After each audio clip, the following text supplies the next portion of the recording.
execution for communists, you know? Yeah. I would absolutely move to America at some point in the future. If certain things fix themselves. I think America has the most chance of fixing itself. Yes. You know? Yeah. I'll tell you, everything I said just now is outside the Overton window 5 years ago. But now it's within the Overton. That's true. Now even what you said about Israel. Even what you said about Israel, you're like, no one's going to talk about Israel, you know? That's all within the Overton window. Listen, I care about Americans and American lives and American prosperity, American values. Of all races, all stripes, I care about those things. And I think we need to defend and protect them. And I don't give a shit about foreigners. I don't give a fuck at all. I don't consider myself a citizen of the world. I'm a citizen of America. You know what I mean? I don't know why the fuck I would ever care about foreigners. I don't know. Like, there's too many people in the goddamn world for me to give a fuck. I thought you cared about me a little bit. I guess not. Not until you move to America. Fuck's sakes.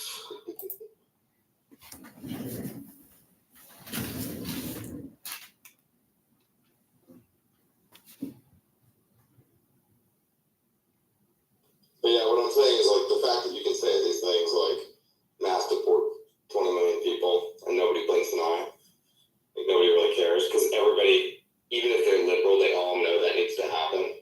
You know, it just shows that America is fighting back against what's going on. It hasn't won yet, but you know, we will defeat one I am looking forward to seeing news stories of constitutional carry everywhere in America, and then a lot of people just being shot in the face, and then eventually American society being a lot nicer, like it is in Texas. Well, we already have our guns everywhere. What we need is guns in New York City and California. Yeah, and we need the Supreme Court to strike down some of those unconstitutional rules they have. Why don't they do that? I'm not the right person to ask. Johnson could probably tell you that. Oh.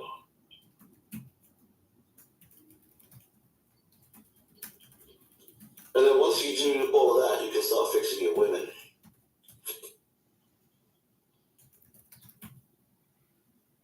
You can't fix women. They're just women. What you can do is fix dudes. You know what I mean? I'm more concerned about dudes. If you fix the dude, you fix the dude, you fix everyone. If you fix the dude, Cuddle, what are you going to do with the women that can't pressure the dudes into being Simpson? Well, they're going to have to adapt to the new market environment. Adapt? That requires accountability. So, no, women can adapt without accountability, bro. Easily.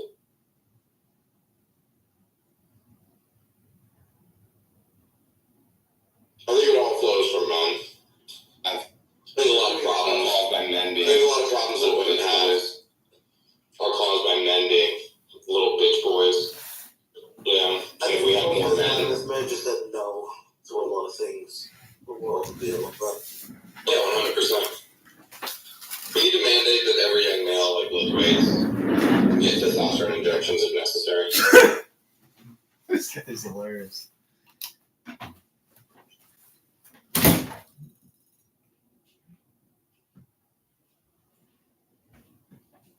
Yo, come on, Trey.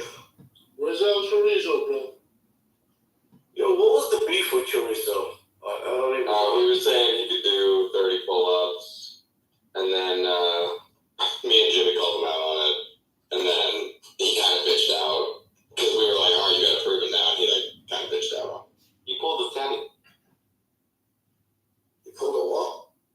The Teddy. Teddy said he couldn't bench 225 pounds, 55 times, something like that. And then went to Teddy said he could do 225 50 times? Yeah, and then went to war with me, bro. That's like about it. That's like linebacker number.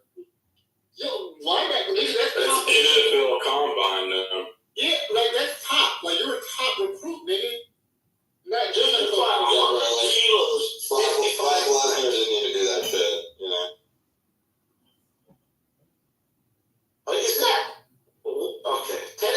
not talking about kilos. Again, no, that would be even worse. That would be even worse. Kilos would be even worse. He also said, Jay, what you get by at eating show? Yo, Teddy said he could do 102 kilos 55 times in a row. Get the fuck out of here. I mean, alright. Even like most bodybuilders can't do that. It's like too much. What the fuck? Because of the reps. It's too many reps. Yeah, what was the city? It was 225 for how many? Well, it's almost I think it was in like the 40s or 50s. Like, it was like 40s. Yeah, I think the NFL combine record is like fuck out of here. What is the NFL combine record? The average tight end NFL combine reps for 225 is 25 to 30 reps. That's average NFL tight end. That's pushing 12,375 pounds. Yeah, in one session. I can do 12 max. Yeah. I would be struggling on 12 too. DBs and NFL wide receivers on average do 15 to 20. Yeah, I'll be doing wide receiver numbers. 225 is that big, dude. Even for a big guy like myself, like 225 is that big. It's a lot. Yeah, I don't feel it, bro. It's just the reps. It's just, you'll get really fucking tired. It's just too many reps, bro. And when you're trying to max out, because like, you ever like lift a light, but when you get high in reps, you're like, fuck, bro. You're burning.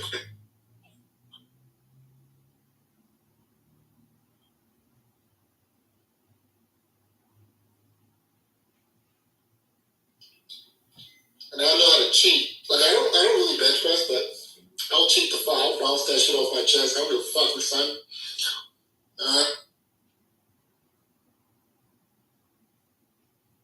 When you're doing combine shit, yeah, you gotta cheat. That's another thing with Teresa. He was saying it was strict. Like, bro, 30 strict is no. Hey, yo, tell John Facuni, son, to get on his boy, because he's about to lose his bet. Teresa's nowhere to be found. Yo, John already paid me. I already got paid. What?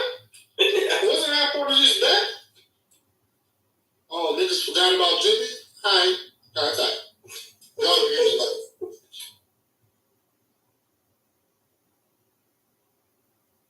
I told John I didn't have to pay. Chris was supposed to pay Jimmy. It was Chris and John betting against Jimmy. Y'all niggas, as Chris was offering, I do not want to fucking do this with Chris.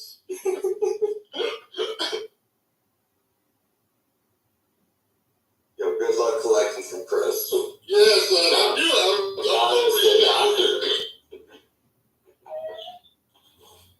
Yeah, bro. I don't want to say I didn't have any faith in Teresa, but No, Chris will pay you. But he did say he might pay you in shots or like over many payments, so that because he said there's another consolidate the kids old. So what are you talking about? Now you can't use Bitcoin. Wait a second, son. My man was so wait. Now I'm upset, bro.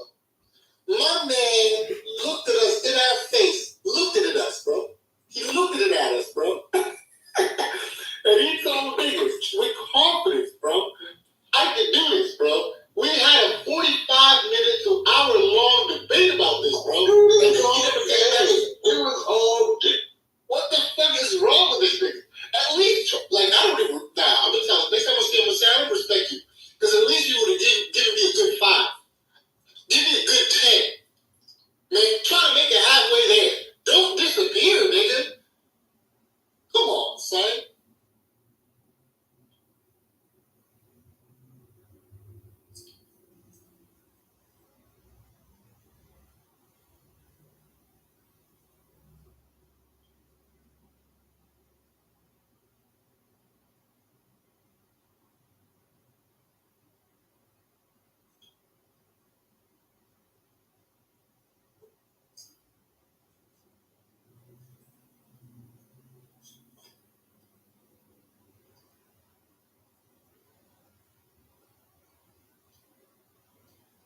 nigga say, son? Yo, you gotta get John Ford to pay him. He's good for it. Nah, if he's coming from John, I don't really pay. John doesn't deserve this. John doesn't deserve it. He believes in my man Del Tarizo, bro. No, he don't deserve this, bro. Chris, though, Chris need to give me some fucking money, bro. Fuck Chris. Fuck Canada. Fuck all these niggas.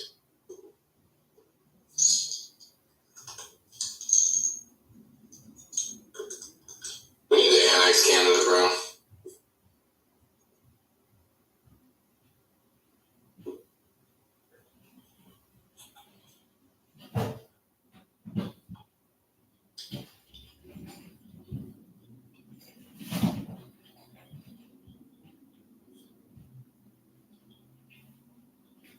Now you guys know how I feel about Chorizo.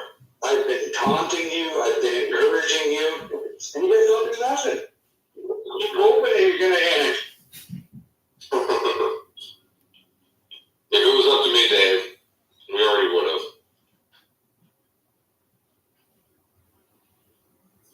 Can you believe that we'd have to go to war with Britain to do it? Yo, they would stand by. We would be like, hey, They're not gonna stand by, bro. we've got to kill them. What is Britain gonna do? Are you fucking retarded, Dave? The king is your fucking chief of state, bro. Back in Canada is an attack on And what is he gonna do? And what is he gonna do? Nigga, the fuck is all about? We just can't start bullying niggas. What y'all niggas talking about, bro? Isn't it so dumb that England still has a king, but it's like all ceremonial? It's not. Isn't it kind of dumb that America thinks that you elect the president that actually runs the country? Yo, Yeah. we do. That's why Kamala gets that elected As Republican. well. No. Oh, Hey, Tony Blair is responsible for the browning of the UK, so. The fucking George Bush is responsible for the browning of Tony Blair. what? I don't know what that was all What about. the fuck is that? So what is that?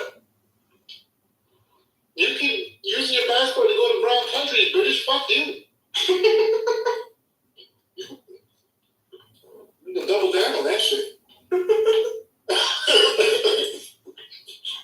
Listen, it's true. I never hear about British in fucking Norway, you know? Never, bro. Where's the white girlfriends? Where are your white girlfriends, bro? Why can't the white women get love, bro? You've literally seen my ex. You know she was white. Bro, this is funny. Listen, white Hispanic doesn't count. Yeah, what do you mean she was white? Ain't no, with these spicy whites, nigga? What the fuck you talking about? If she calls you Poppy, that don't count, dog. White bitches You with get black an hair. size white. Nah, son. This don't count. White bitches with culture don't count, bro. This guy's Look asking at white me bitches about that white made these girlfriend sandwiches, being nigga. married to a literal Asian woman. Black culture, nigga. Fuck you talking about? Oh, it's culture now? Yeah, hell yeah, nigga. South Korea, nigga. You ever seen what's that fucking group? BTS, nigga, what up, nigga? Culture, nigga. Hey, it looks like Trump is about to win this election. Apparently, he's going to announce today the death penalty for child rapists and child traffickers in all 50 states. Hell yeah. Let's fucking go. Oh, Yeah, I posted it in the chat. Here comes Trey. That's my favorite. There's something else. The felony is missing. Oh, felony for doctors who want to get surgery on minors without parental consent. That's fucking big. Yeah, that's You sick. already get behind Trump. Don't worry, we all know. And we're all behind Trump now. Yeah, all I've been behind Trump. Yo, I was reading Ross Ulbricht's Twitter, and he was like, yo, I eat the same prison food every day for the last 11 years. I like chicken patty Thursday or whatever. I was like, this shit is so depressing. We gotta get this motherfucker out of here.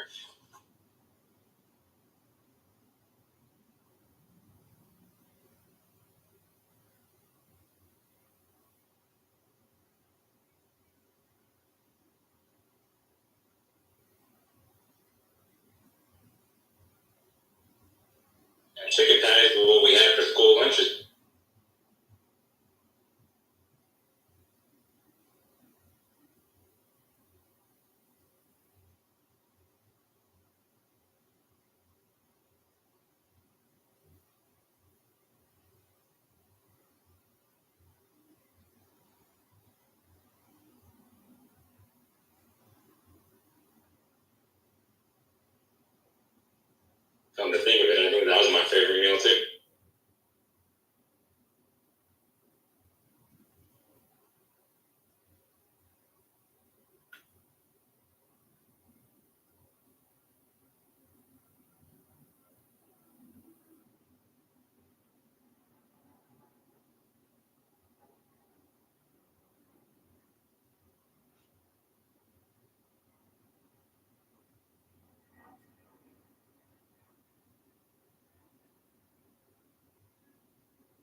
Yeah, there's nothing you can say. We don't want the death penalty for child rapists. Oh, why not? Why not? Tell us why. Minor attractive people. Frey, you knew that real quick, huh?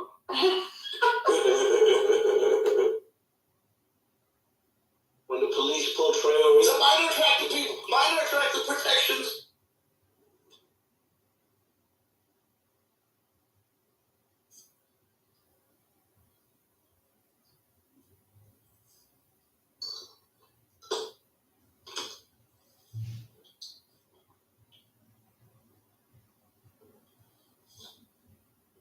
Anybody who's saying minor attracted person, use a bullet to their head.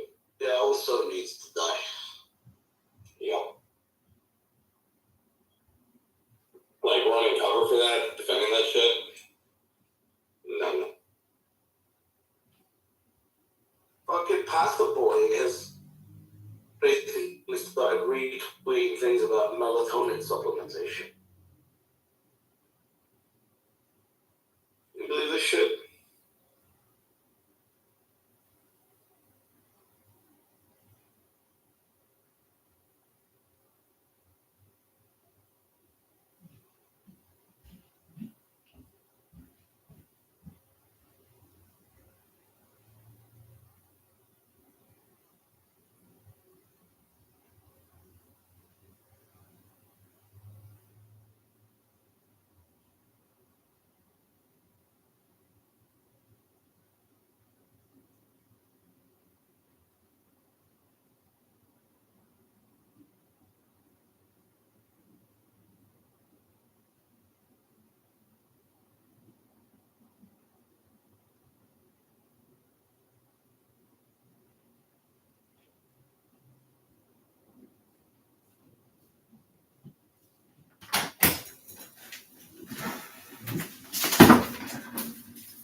Hey, yo, see there?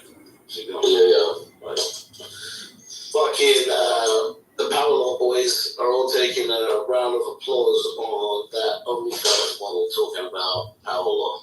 I saw a comment by Fred's like, I'm glad that in some small way I might have made a difference in this OnlyFans creator's life. And Giovanni's like, she knows, fine mind. That's so funny. Telling the power opinion is always so funny to me.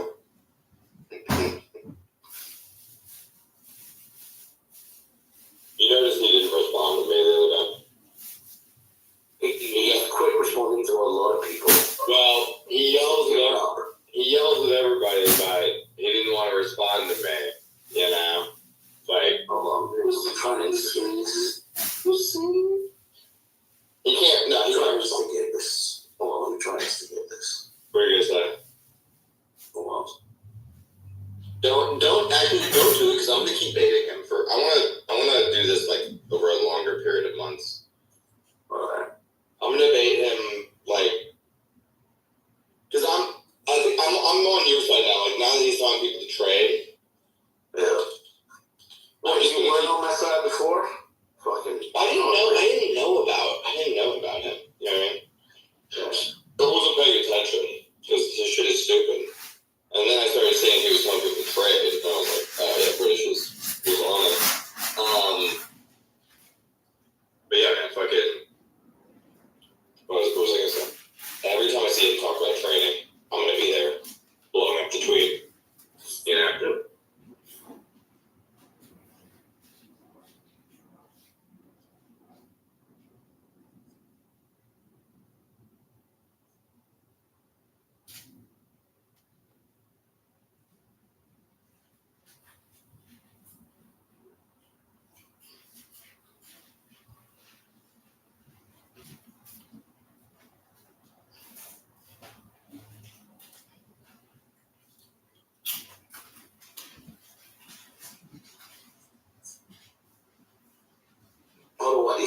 quality of American food is better in Dubai than it is in America.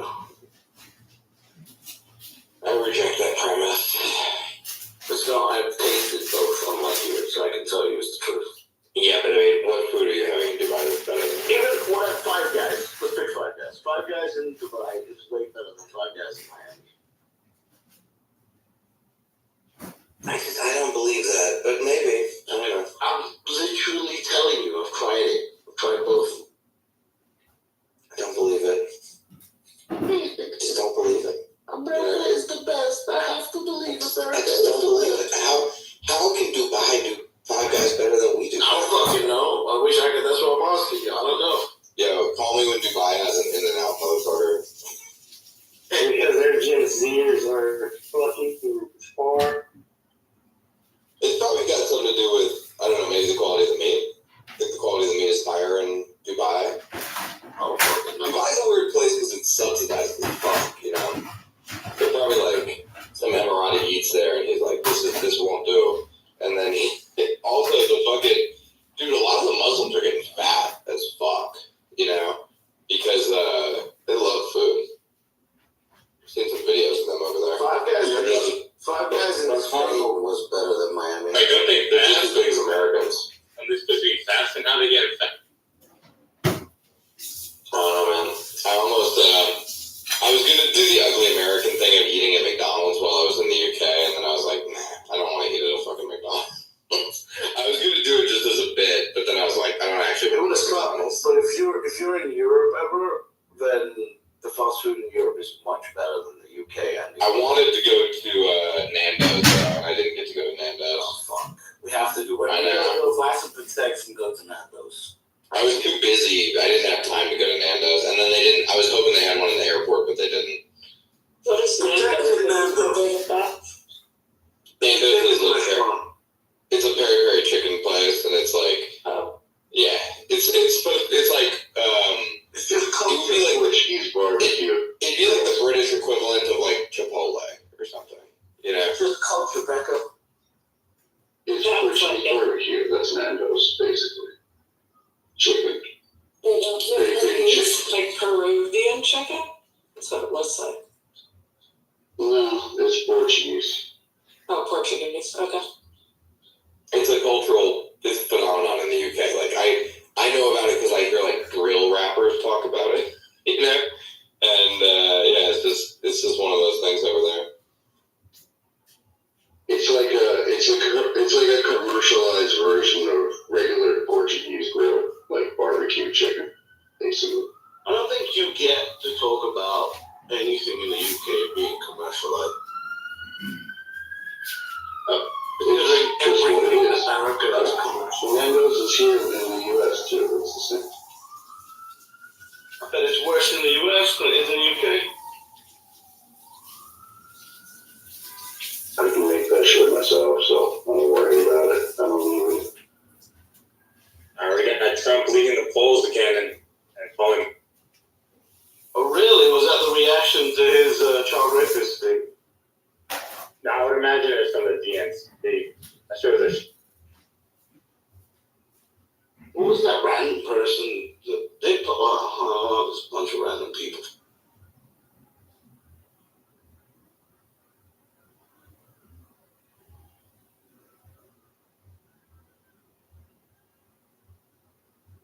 I imagine it's because that chick from our Gates campaign said they've been debating pulling out and supporting Trump. Yeah, I saw that.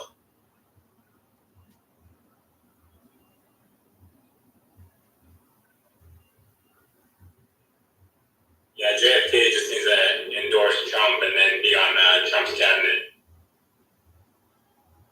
JFK should do that?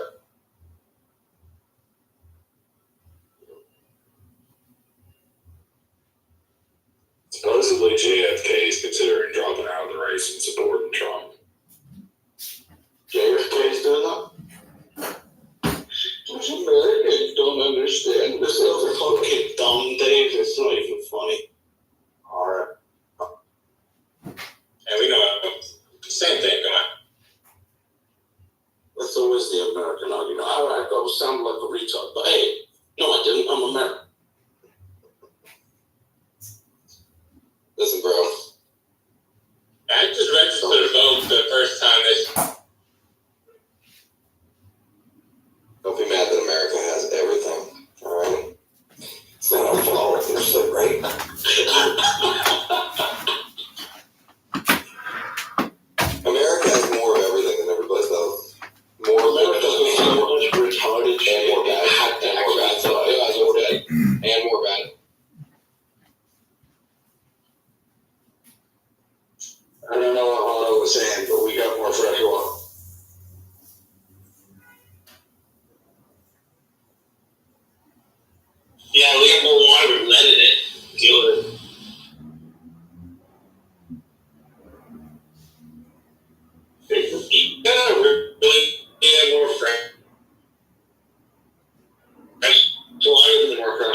than like the rest of the world combined or something. Are you including ice in that? 'Cause ice doesn't We count. know it all flows down. So it's all.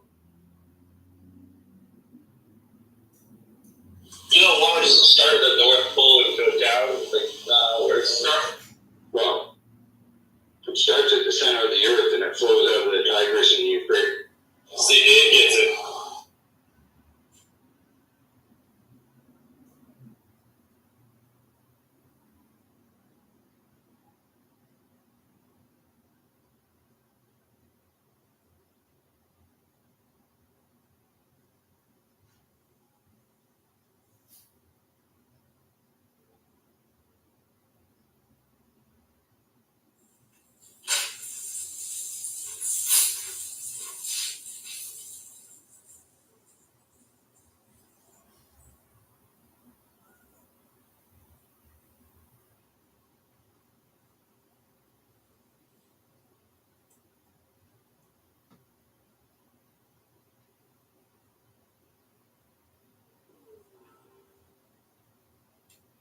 Always did think there would be war over water. Do you think there is any wars over water at this point in time?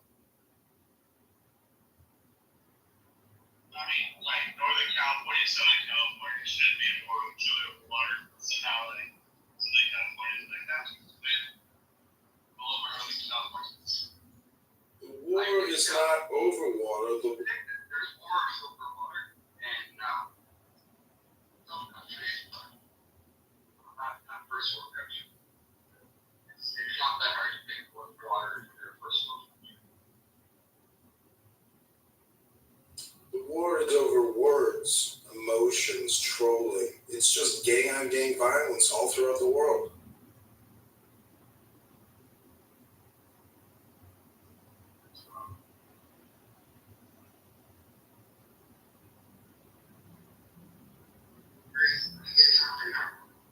That was a small brand.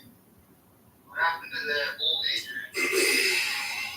Adrian has to go outside and cut the grass and clean shit and prepare the Airbnb for the new guy from Taiwan coming for work. Becoming a professional adult. I can't just troll on Clown House all day and call myself a respectable American. I gotta go to the gym and vote Trump, fatties. You got a permit for Airbnb? No, if it's over 31 days in Chicago, a permit is not required.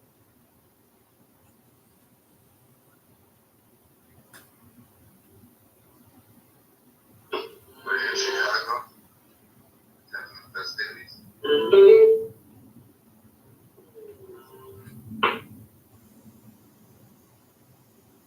No, I'm not going downtown.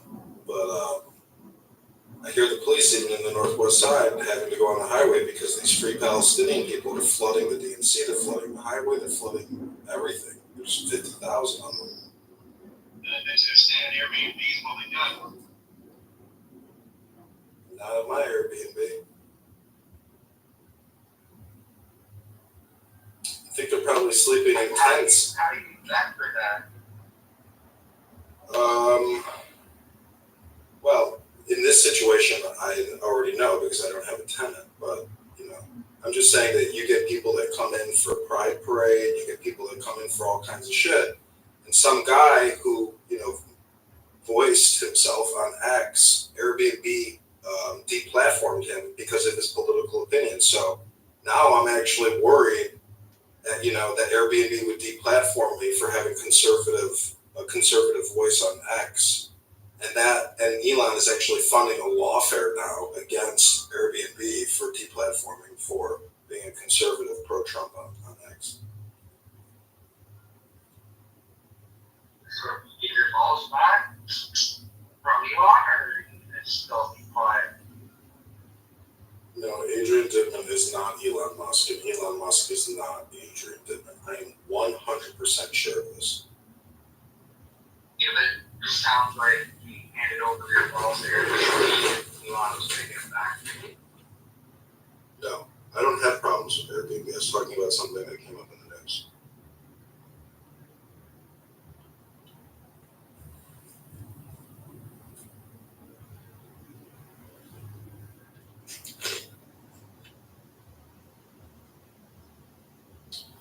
The Chicago police just took in, I believe, like 3,000 bricks that were placed strategically near the DNC for the rioters. So whether that's the liberals doing that to themselves, which is more likely, or anarchist groups like communist groups, I very much doubt a MAGA fanboy or supporter waste their money buying bricks for pro-Palestinian terrorists to attack the Democrats.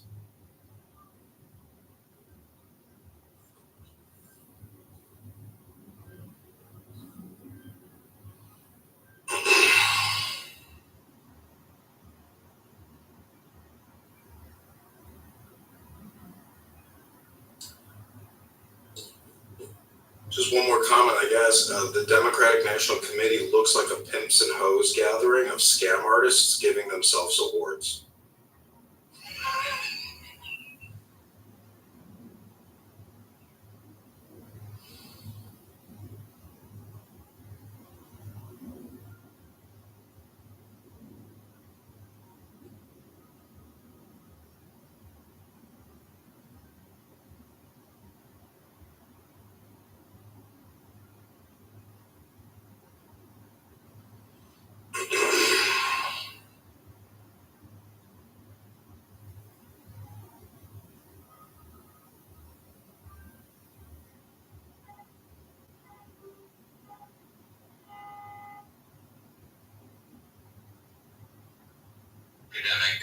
Truly the academic dichotomy of what we're facing here. But I noticed he mentioned one thing, and that was most important, is leaders have one primary job, and that is to give other people courage. More so than any one thing, is to give other people courage. And what the council most fears is President Trump, is because not only does he know who they are, he now has a much better understanding of who they are, and he gives other people courage. Timothy and myself coming on the show here today, I hope we give other people courage to do the same. We have hundreds of whistleblowers, hundreds of our peers, classmates, people who are ready to speak up, but they need to have a person they can speak up to. And one thing I'd like to go before we only have a minute for the break, I'd like to come back. I really wanted to focus on the propaganda arm, because that propaganda arm is what has quashed honest journalism, and it's also quashed good people. And I want to focus on the next segment, if we could, and we only have a short time, is on Norm Eisen and the propaganda arm, and what has occurred over the last 10 years that is allowing them to shape our elections and the mindset of our republic, and what to expect in the election, and by educating people, giving them the power to resist and that's right. Greg Stillstrom, stay there. We'll have about 15, 20 minutes the next hour. But I want to invite you both up. You can do it on a Saturday or even a weeknight, but we're doing ARPA DNC this week. We can come in here and do like an hour and a half, 2 hours commercial free. We have all the documents in a row, because exactly, you just hit the top of the pyramid earlier, Colonel, which is key to the top of the Inspector Generals, but then they've got their arms and everything in this council through this law, this system passed by the legislature that is gobbling up the entire nation. They have similar programs worldwide. We'll be right back. COVID is critical because this is what convinces people to accept, to legitimize total biometric surveillance. We want to stop this epidemic. We need not just to monitor people, we need to monitor what's happening under the skin. Their body temperature. Like we walked in here, we had to go through a body temperature test. But exactly the same technology can determine what you think about the government. Anger is a biological phenomenon, just like disease. With this kind of surveillance, when you watch a big president, a big leader, gives a speech on television, the television could be monitoring you and knowing whether you're angry. Just by analyzing the cues of your language.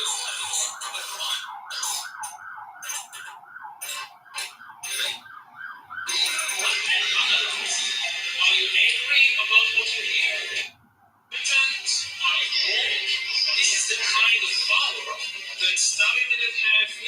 Stalin gave a speech, everybody's supposed to like the head and smile. How do you know what they really think about Stalin? It's very difficult. You can't have a KGB agent following everybody all the time. And if you do it, he's just watching your outside behavior. He doesn't really know what's happening in your mind. But in 10 years, the future Stalins of the 21st century could be watching the minds, the brains of all the population all the time. And also, they will have the computing power to analyze all that.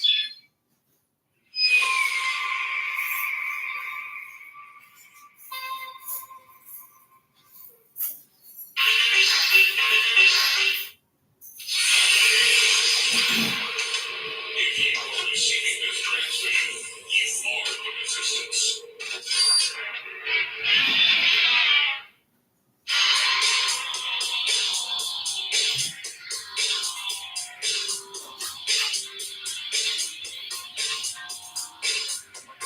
Well, we're trying to save the Republic here. Brandon Stimstrom is our guest. He's a naval officer, special warfare. Colonel Timothy Schindler, just Marine Corps. I won't go over his great bio here, but came highly recommended by the Trump campaign to get these guys on because they've done a great analysis of this really criminal takeover that's happened. And if you wonder how the deep state works, here is the blueprints of the damn thing. Greg, some states don't carry this segment, but they do carry the next one. And we'll do a deeper dive on this because their surveillance arm, which is their censorship arm, is really the teeth of this thing. And so let's start getting into who is commanding this, and we'll name some names. Sure. We can bring it up further, but what I'd like to talk about is the propaganda arm specifically. The propaganda arm is critical to what they're doing, and is what propaganda arm is what they use to crush honest journalism. And it's been what has squashed Fox News, removed Tucker Carlson from Fox News, Edward Robinson from Newsmax. They certainly bracketed you and attacked you as a conspiracy theorist versus someone who presents honest journalism. They've gone after Roger Stone. Just about anybody who can provide truthful, honest news. It would take hours. They would attack millions of people. Right. But I wanted, if the control room there can bring up the propaganda arm on the screen, I want to highlight someone here. His name is Norm Eisen. And I want to just briefly discuss what's happened here in the propaganda arm. And knowing that we have another segment, I'd like to talk a little bit about elections. But can the control room bring up Norm Eisen, the picture of him as the special counsel? Yes, we'll bring up the special counsel. Start describing him. Norm Eisen was a peer of Obama. It's further down the propaganda arm. But he is a Harvard Law School graduate with President Obama. And he has been a lifelong peer of Obama. And he is, I'm going to say, deranged in terms of his feelings towards the American Republic, towards President Trump. He's written a book called Ending Trumpery, but he was injected into the council in multiple roles, which Tim has been describing for the better part of the past hour. But the media arm is Norm Eisen. And one of the things that happened here that's enabled this is in 2015, actually 2012, they had the Smith-Lunt Modernization Act. And then in 2015, Obama signed Executive Order 13707, which was using behavioral science insights to better serve the American people. And what they did is they reversed the Information and Educational Exchange Act of 1948. And it's very technical, but the bottom line is they said the government can now put out propaganda. They reversed an act dating back to 1948 that did not allow propaganda, and now in the 2012 to 2015 and up to the current day, they have codified and made it lawful to lie to the American public. And what you see on that screen is liar number one.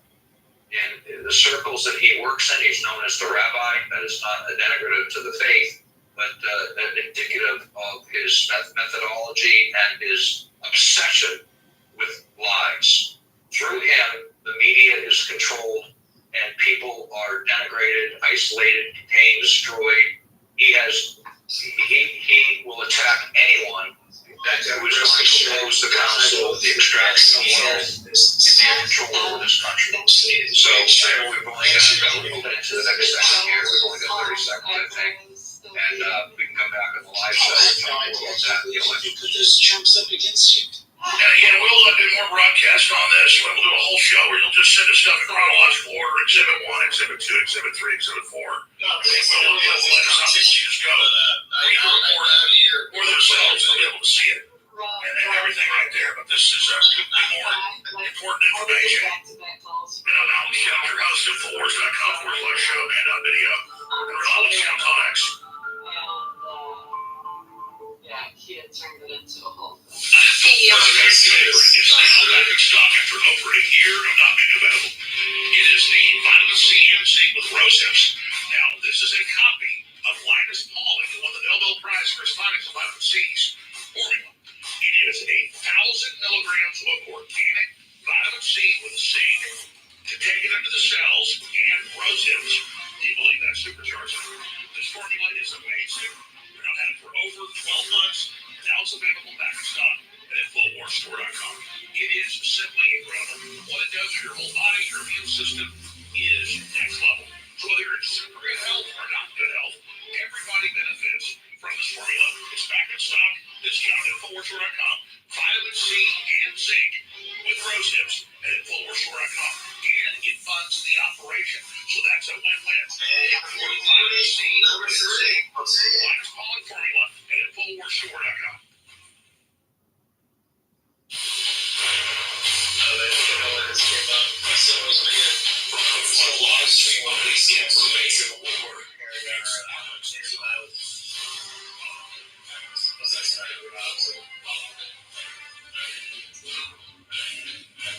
Exposing the council, who's really running the United States, only covered tip of it.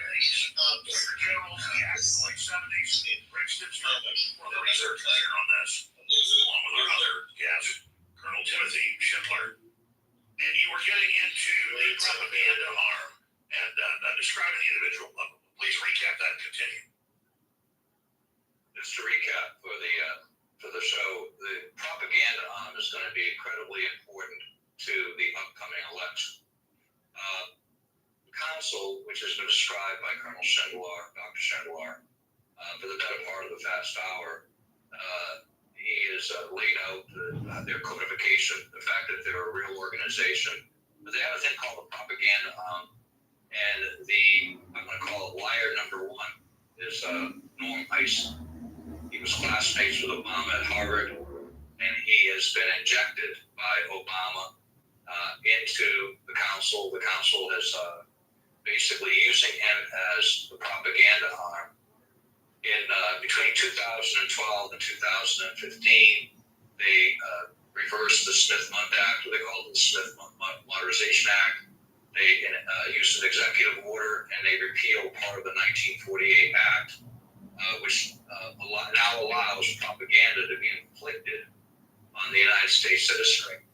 And the reason this is important to this conversation today and the dissection of the council is we need to know who our enemies are, and who the enemies of our country are. And, we have to name names, name their organizations, show their photographs, describe their criminal acts, and call them out so that other people, not just us, can act on remedying and removing these people and, quite frankly, bringing them to justice. Well, that's right. Colonel, you had mentioned Raskin and all these other people. I mean, and his father being the big communist that engineered this current model. I mean, this is a bureaucracy. It's literally handing down its power. And then you've got Raskin running around on TV saying, we're going to have civil war. We're not going to accept Trump. We're going to arrest our enemies. And then separately, they're accusing Trump of planning to round everybody up. What's going on there? That's called mirror image. And one of the advantages of mirror image is if I'm maybe not as strong as I need to be, I simply present you with this picture, and after belief strong emotional attachment to a mental proposition. That's how we teach it. So if I can get you to believe something, doesn't mean it's true.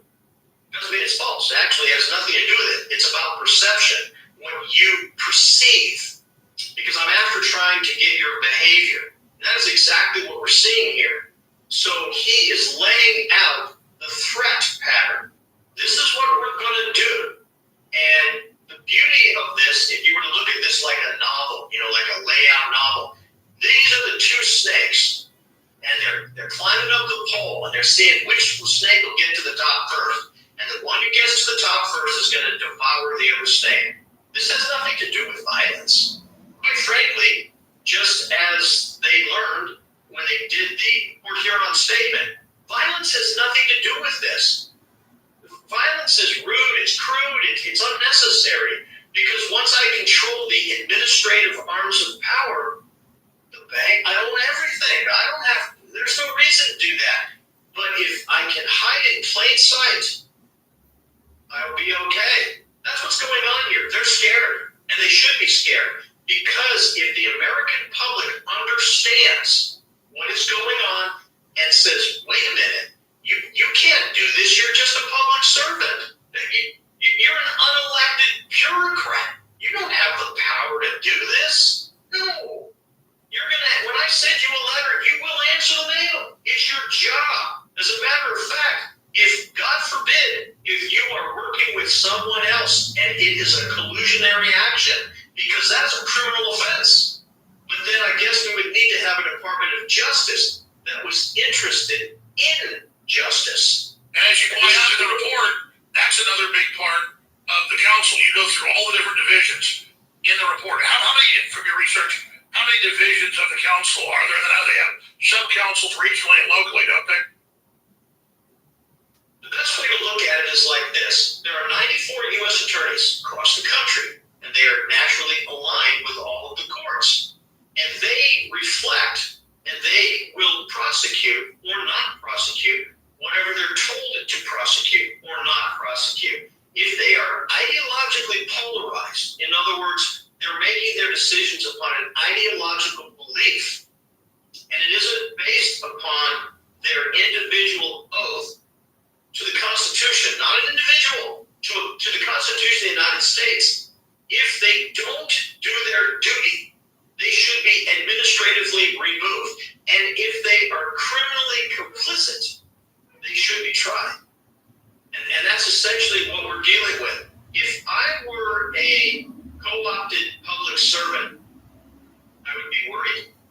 Because if they do not win, they lose everything. They will be held accountable. And another thing that the American public should get used to is this: 42 U.S. Code, 42 U.S. Code, 1983. That's important because that's the ability to hold the individual accountable for their actions. That's right. When you're a public servant and you take an oath to support and defend the Constitution against all enemies, foreign and domestic, and you will bear true faith and allegiance to the same, you are the vanguard that protects our country. But if you're ideologically polarized and you believe in something other than our country, you shouldn't be in the federal government. And that's what we're dealing with right now. So if they are unsuccessful in completing this bloodless coup, there will be accountability. And one of the things we need to make sure that we get across is when we saw what was happening to Greg in the state of Pennsylvania, we looked down and we saw this and we said, wow, we've been collecting hundreds of whistleblowers, building all the cases, names, times, dates, talk to the senators, the congressmen, talk to the members of the DOJ, the FBI, the U.S. attorneys, and I literally mean that, as in, U.S. Attorney blank, your job is to do this. You have not done that. It's a crime. You need to do your duty. Well, we understood in 17 and 18 that there was literally an organized effort to obstruct the government. Well, Colonel, let me tell you a quick story. This is just one of many. About a year ago, you contacted by a federal agent who has a nice background, good record. He says, I'd like you to meet with a federal judge. We did it over Zoom one morning here for about an hour, and there was the top federal judge in a certain area. I'm just going to say top federal judge, and she really wasn't even trying to hide it or anything. She was saying, look, everything I'm giving you is public. Here's all the cases. And we need you to get this to Joe Rogan. And the Colonel sent it about a week later, so it did go out on Fox. But they were telling me where they would catch, say, a 4-time convicted child molester back from Mexico driving a school bus for mentally handicapped kids in South Texas. And they arrest them. And the Justice Department had the power to tell the federal judge or the magistrates under her, you cannot prosecute. In the statutory law, they can hold them for like a month, I think they said, because they were illegal crosser, but that was it. And they said they do this everywhere. They do not let us prosecute child traffickers, you name it. And this is like the head federal judge. I'm giving away who it is. The point is, I'm sure they know. The point is, head federal judge. So they're that frustrated by what's going on. And so they're afraid the judiciary is not perfect. It has some good people might stand up to the bureaucracy. So that's why they want the inspector generals to come in and take over. But that's just one of many conversations I have with the federal agents and with the judges that themselves are asking me what to do, and they're giving me advice. And I mean, it's flabbergasting. The reason that we're here, let's be honest, is to provide the answers to the questions. That's it. And the evidence is supposed to answer the questions. Somebody's doing something. Tell me what they're doing. Well, this is what they're doing. Now, whether you like it, or whether you dislike it, or whether you're going to stand up and do something, I can't do that. I'm no longer in the military. There was a time that's what I did for a living. Colonel, we're out of time. Greg, we're out of time. Both of you, please come back soon, and we'll drill into other aspects and sectors of this and talk about solutions. Patriot.online. I've also posted on Axel Alex Jones, the report, the council. Greg Stinstrom, thank you so much. Patriot.online. Colonel Timothy Schindler, amazing. Thank you so much, both of you. Colonel, if anybody else wants to talk to you or interview or give you info, how do they contact you? Well, what we would like to do, Alex, is we want to build the team that we're going to need now so that we can effectively influence across all 50 states. Once Trump wins, it's going to be a battle. It isn't going to be something simple, but he's going to have to successfully govern. And in his first 20 days, he's going to do something that this nation has never seen. It's not going to be a 100-day plan. It's going to be a 20-day plan. And he is going to bring the seismic changes that we need to right the ship. And Greg and I are going to be there with our intellectual capital, and we're going to help him figure out exactly what he needs to do. And we want to join with all of the people. We want to take all the intellectual capital, put it together, operationalize it, and then push it forward. And this is exactly what we're doing. Is that right, Greg?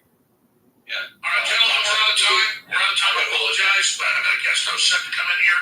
You guys let my producers know when you come back on. We'll do part 3, and we'll drill into solutions and why they're so scared of Trump getting back in. And I guess the best place to go is Patriot.online to contact you guys.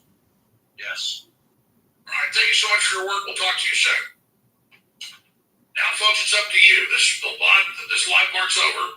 We'll continue to be live for the rest of the hour. Then Owen takes over at 3 o'clock. But it's up to you now. This is posted on X. A man out video to share it. Have it go viral. It's an information war. Here's a quick, very important report from John Bell on this very subject. And then Maria Z's coming in. I'm inviting her on my show before she goes back to Australia here in the next few days. Maria Z is coming up, so stay with us.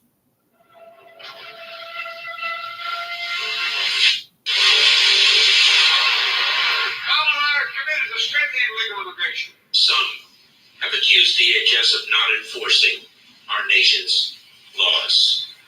This could not be further from the truth. The majority of all migrants encountered at the southwest border throughout this administration have been removed, returned, or expelled. A majority of them. We are doing everything we can within a broken system to incentivize non-citizens to use lawful pathways, to impose consequences on those who do not, and to reduce irregular migration. Mexican soldiers supervise migration route as illegals rush U.S. border. The huge caravans that crossed to Eagle Pass in the last days of December. The migrants showed us the GPS same thing when leaving a shelter to find a distant location of the Rio Grande. Our own military, you see it all over the internet. Oh, look at put the military on the border. I'm going to explain it again. We've been there, we've shot the video, it's all over the news.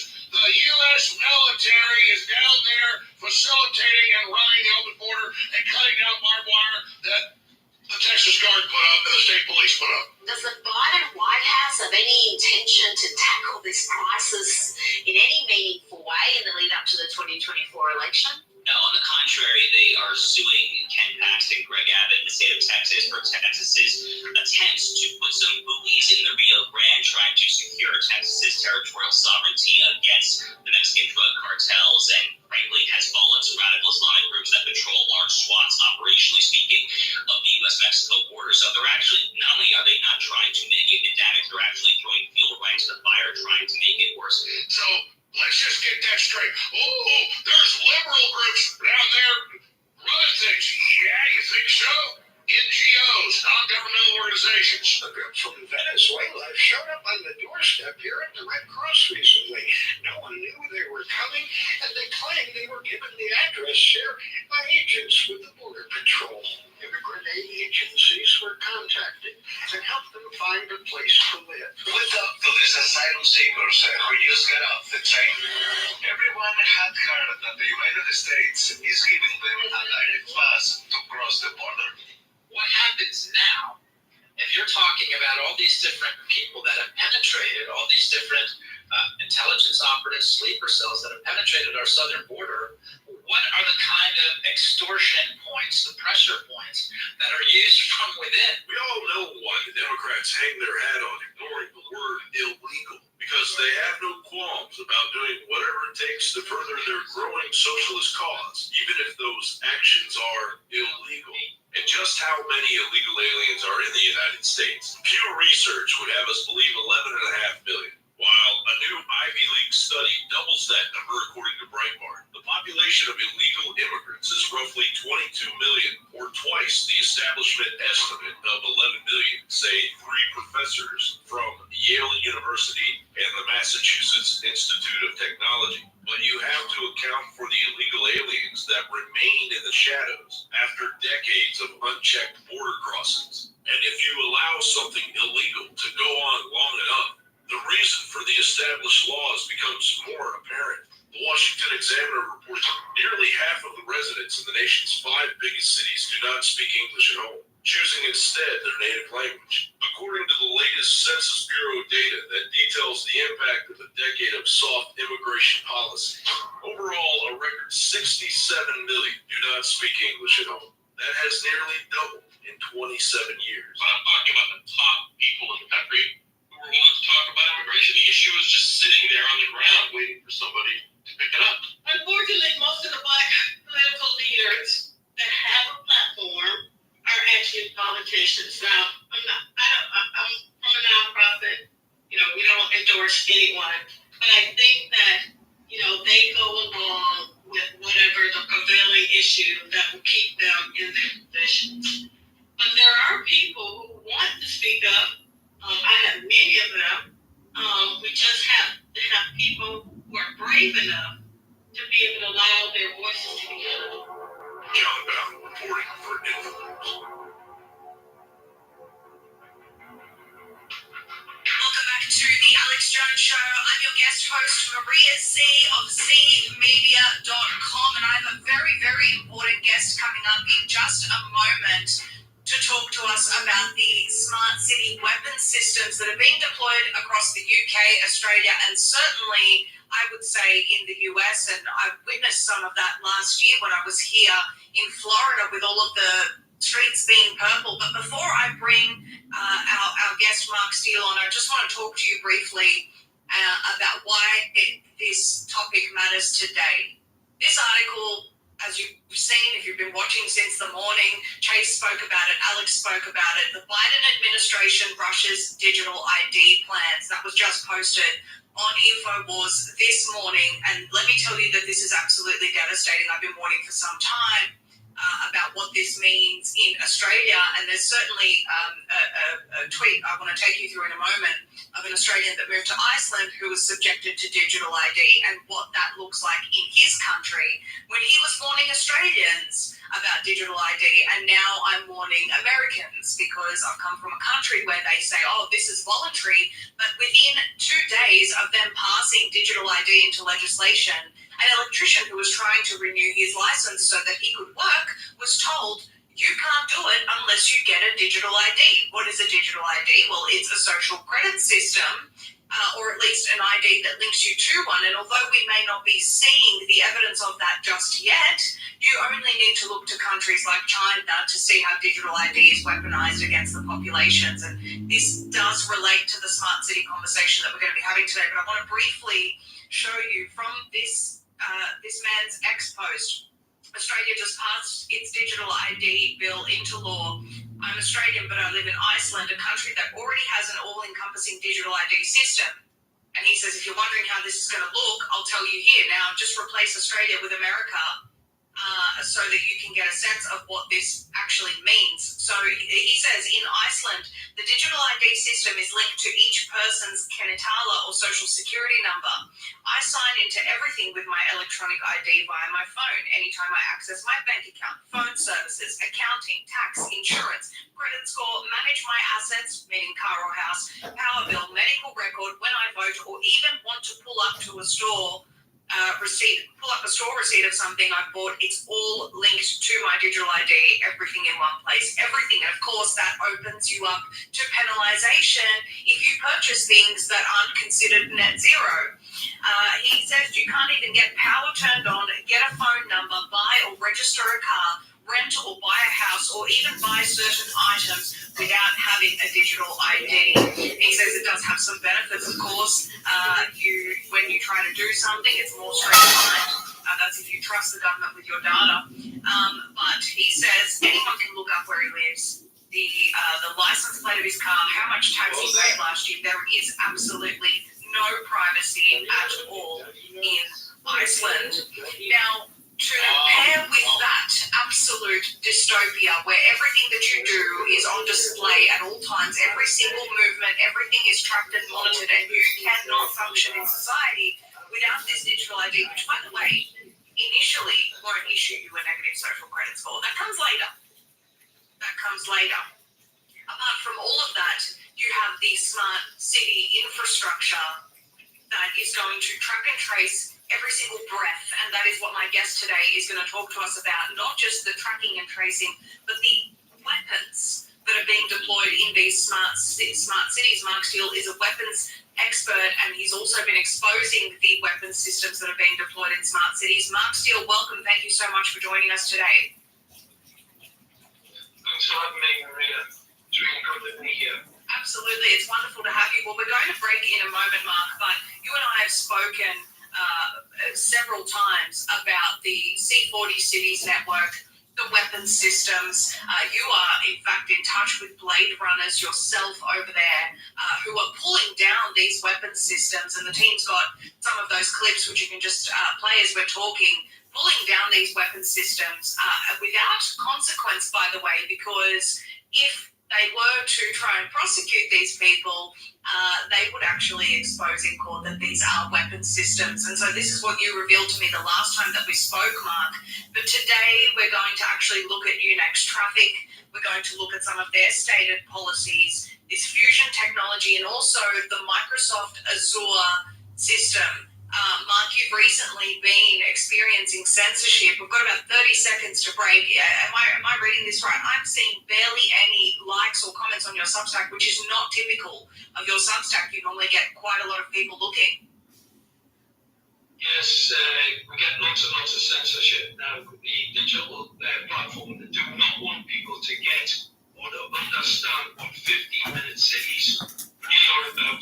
They don't want people to know that the social credit score is actually way to control because they Stay there, Mark. We're gonna dive into all of this right after the break. Don't go anywhere. We'll be right back. Alex Jones here with a call of action, a call to action for all the patriots out there watching or listening to this transmission. We can't fight the globalists without your support. And I can't think of an organization or group out there other than President Trump that has had more of an effect against the New World of this operation. And that's because of the grace of God and your support and our intrepid crew. And I'm asking you now, at a critical time going into this election, where the enemy is trying to shut everybody down and put everybody in prison, to double down and support the broadcast more than ever, to share the articles, the videos, the links, and to get the products at InfoWarsStore.com. So, 2.5 years ago, one of our great supporters and sponsors came forward and said, you want to sell collectible cards with a little ingot of gold in it. These are very, very popular. And I went looking up online, it is very, very popular. It's not an investment, it's a collectible. If you want to get gold or silver and get the best prices on it, that's Dr. Kirk Elliott at KEPN.com/gold. Best group out there, highest ratings, amazing prices, the best. This is a collectible and a memento. And now you support the broadcast. Then the bankruptcy started. And the people that came in from the court said, we're not going to keep outside people's products in here in your store. And they kicked it back to the folks, despite the fact we already sold out of half of these in just a month. Well, now that I'm back in control of the company, and now that InfoWars itself is not in bankruptcy, I am able to offer these again, and this will help keep us on air. InfoWars has teamed up with one of the nation's leading mints to help you acquire this 24 karat .999 pure gold without paying thousands of dollars an ounce. Stock up on 24 karat .999 pure gold, the most popular size of 1/10 gram, an affordable sleek card that fits your wallet, drawer, glove compartment. It is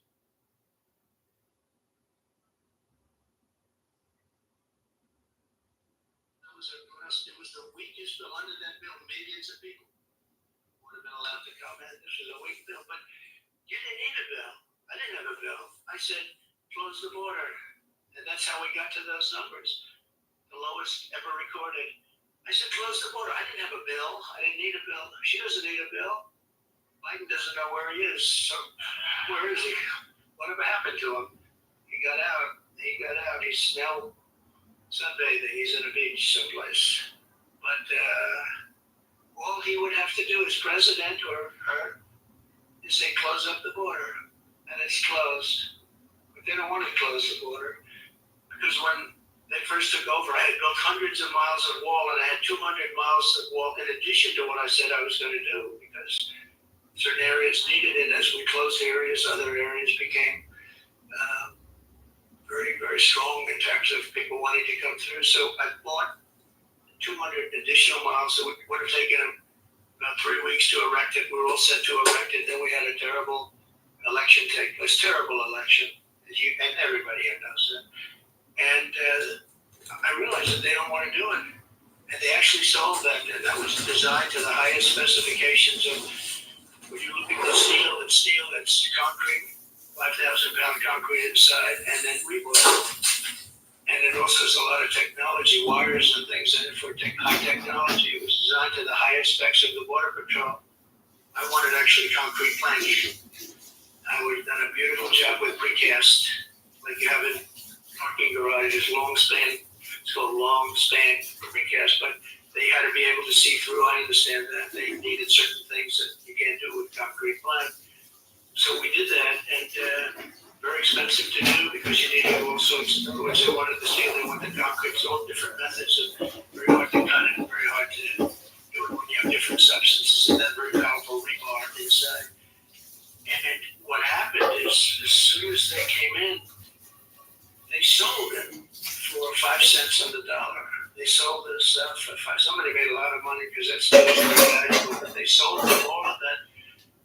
Hundreds of miles of stuff. You saw it stacked up for a long period of time, where they stacked it up in an area because Texas wanted to use it and finish the job. We built hundreds of miles, but Texas wanted it. They would have paid for it. They refused to sell it to Texas. They refused to sell it to Arizona, and they refused to sell it to anybody. They sold it to the junkyards again, 5 cents on the dollar.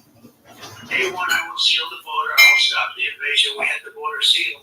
I had Mexico, thousands of soldiers from Mexico, free of charge, and said to the president, "You must give us soldiers because they're coming through, the caravans are coming through your country." No, I cannot do that. Yes, you'll do that. If you don't do that, I'm going to put tariffs on your cars. And he said, "I will do that, sir." And he did it. He did it really. That you just heard all about it. We had thousands of Mexican soldiers guarding our borders. That coming to the country, you have to guard your southern border, which is their border on the other side. All of a sudden, they started. We had remain in Mexico. So remain in Mexico policy, which we never had. And they stayed in Tijuana, different places, hundreds of thousands of people. They didn't come into a country until they were checked. And then if they were good, we let them in. If they weren't, we would let them in. And we worked well with Mexico, actually. But now Mexico is really taking advantage of our country. They want billions of dollars just to talk. They wouldn't say that with me. They wanted, I think, $2 billion to talk, right? We will talk. We want $2 billion before we even start. That wouldn't happen with me. I would say, "Oh, really? Is that right?" That's the end of trade with Mexico. And they would say, "Sir, we will give you $2 billion. How about that?" So I'll send Kamala's illegal aliens back home where they belong. We have a problem because when I came in, they wouldn't accept MS-13 gang members. I told the generals we're going to get the gang members out. ICE and Border Patrol, the job these people do, but ICE would go into the country, get the MS-13 gang members out, the meanest, the most vicious. They kill people with knives. They killed 2 young students walking to school, 2 beautiful young 16-year-old girls walking to school. They killed them up and chopped them up into pieces with knives, dead. And ICE goes in and they go into those packs of rough people. And ICE is rougher than they are. These are incredible brave patriots. A lot of people wouldn't want that job. You see fists and feet, you see everything flying, and then 2 minutes later they stand up and they grab them and they throw them into what they used to call a paddy wagon. Put them into planes, they take them out. The countries wouldn't take them back under President Obama. And I said, "Really, they're not going to take them back?" "Well, they're not going to take them back. I'm going to stop paying them." I said, "How much money do we pay these countries?" El Salvador, Honduras, Guatemala, and others. I said, "How much money do we pay?" $750 million. They said, they informed them we're not paying them anymore.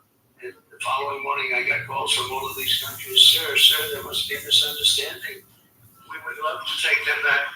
We would love to have MS-13.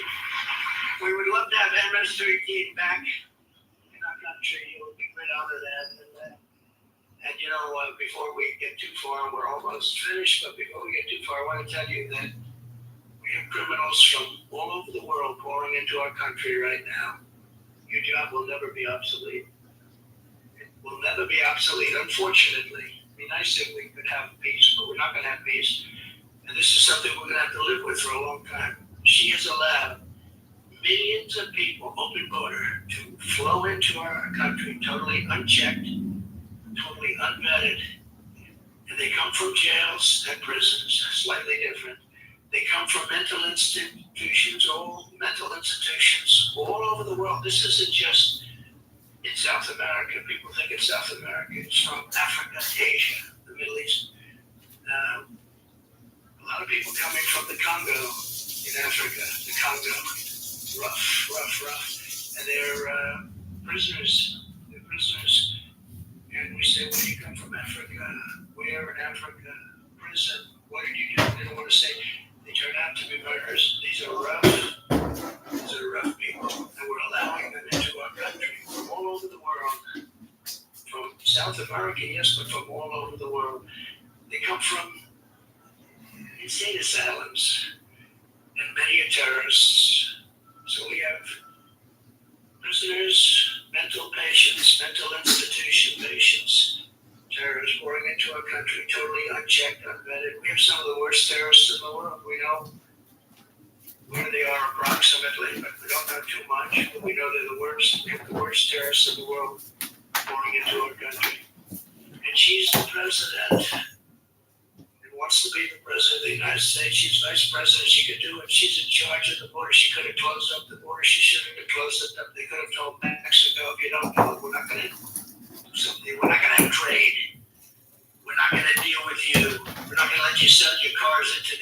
States at these ridiculous levels. They took 32% of our car industry over many years.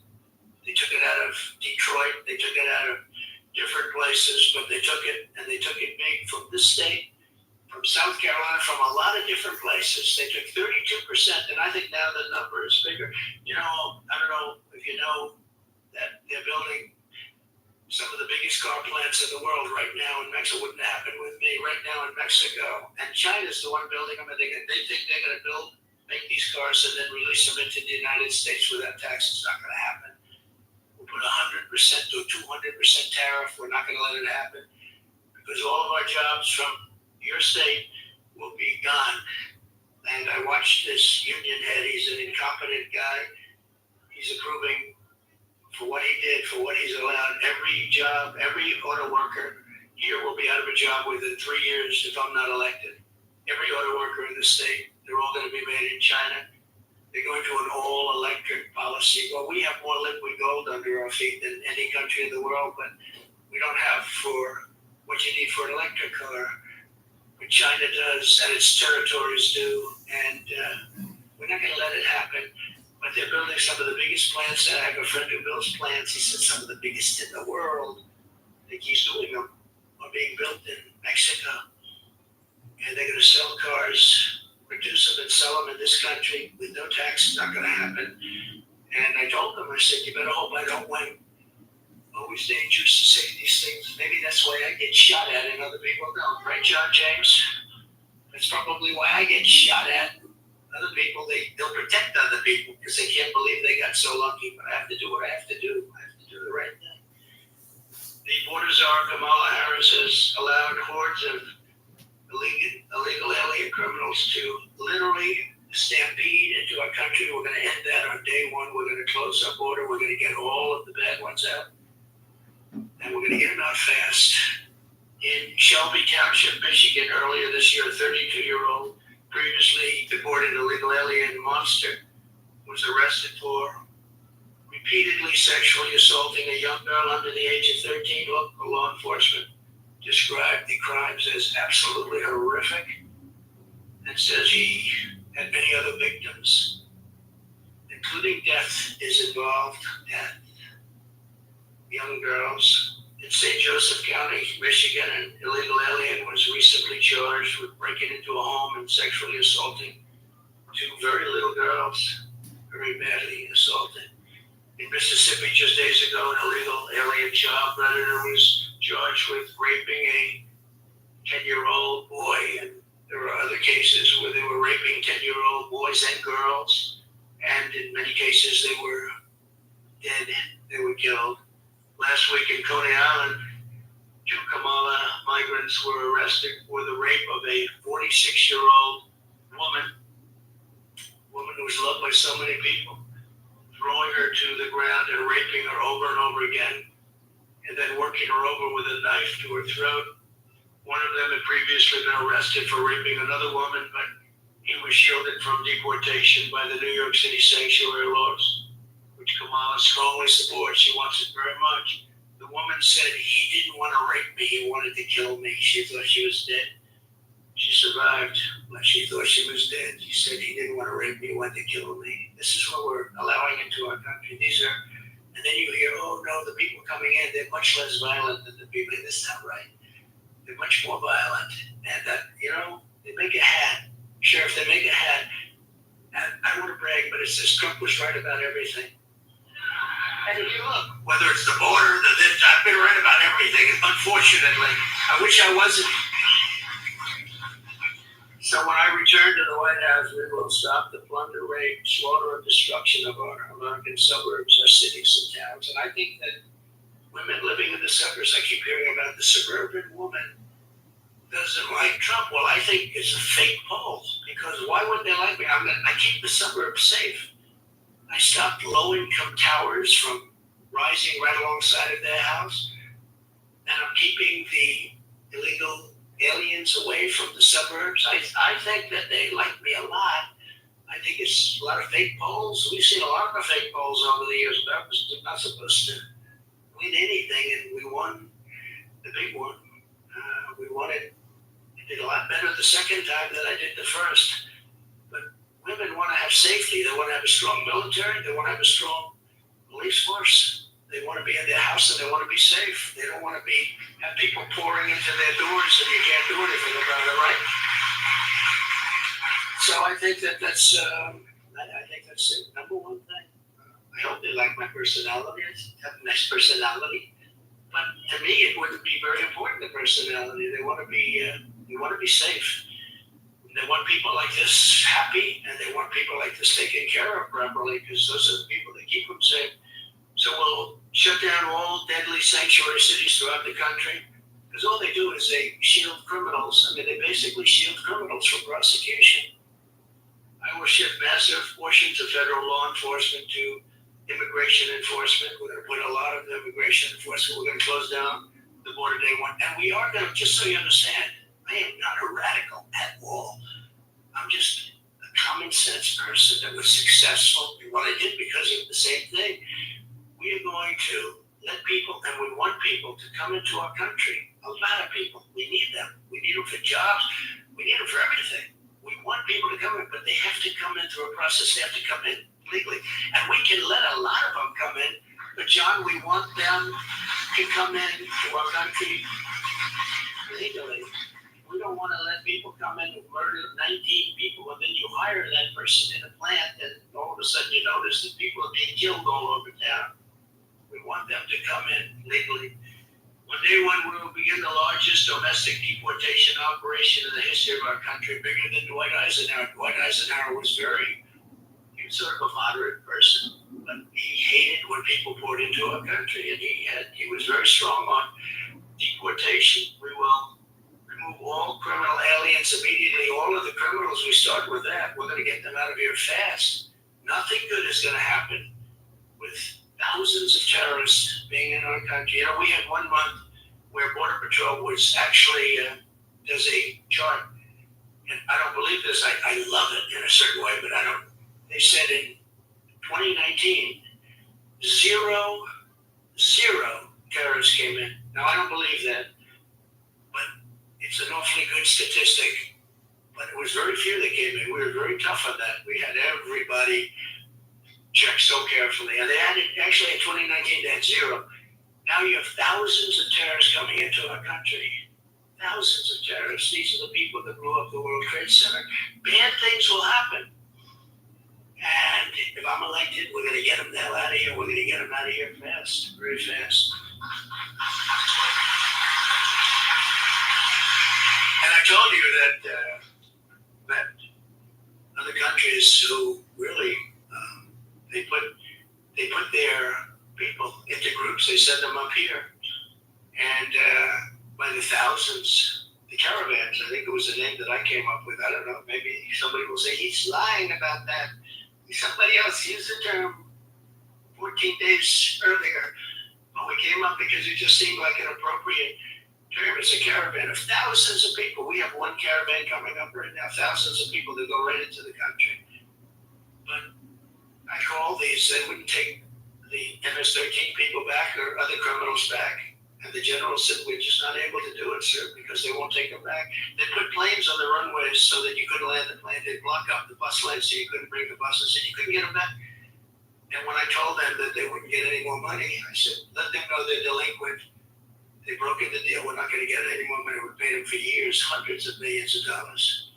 The next morning, all three countries called me, like clockwork, separately. Sir, there's a misunderstanding. I understand that perhaps you would like to talk to us. I said, sending people into, and they're sending them, by the way. They don't want them.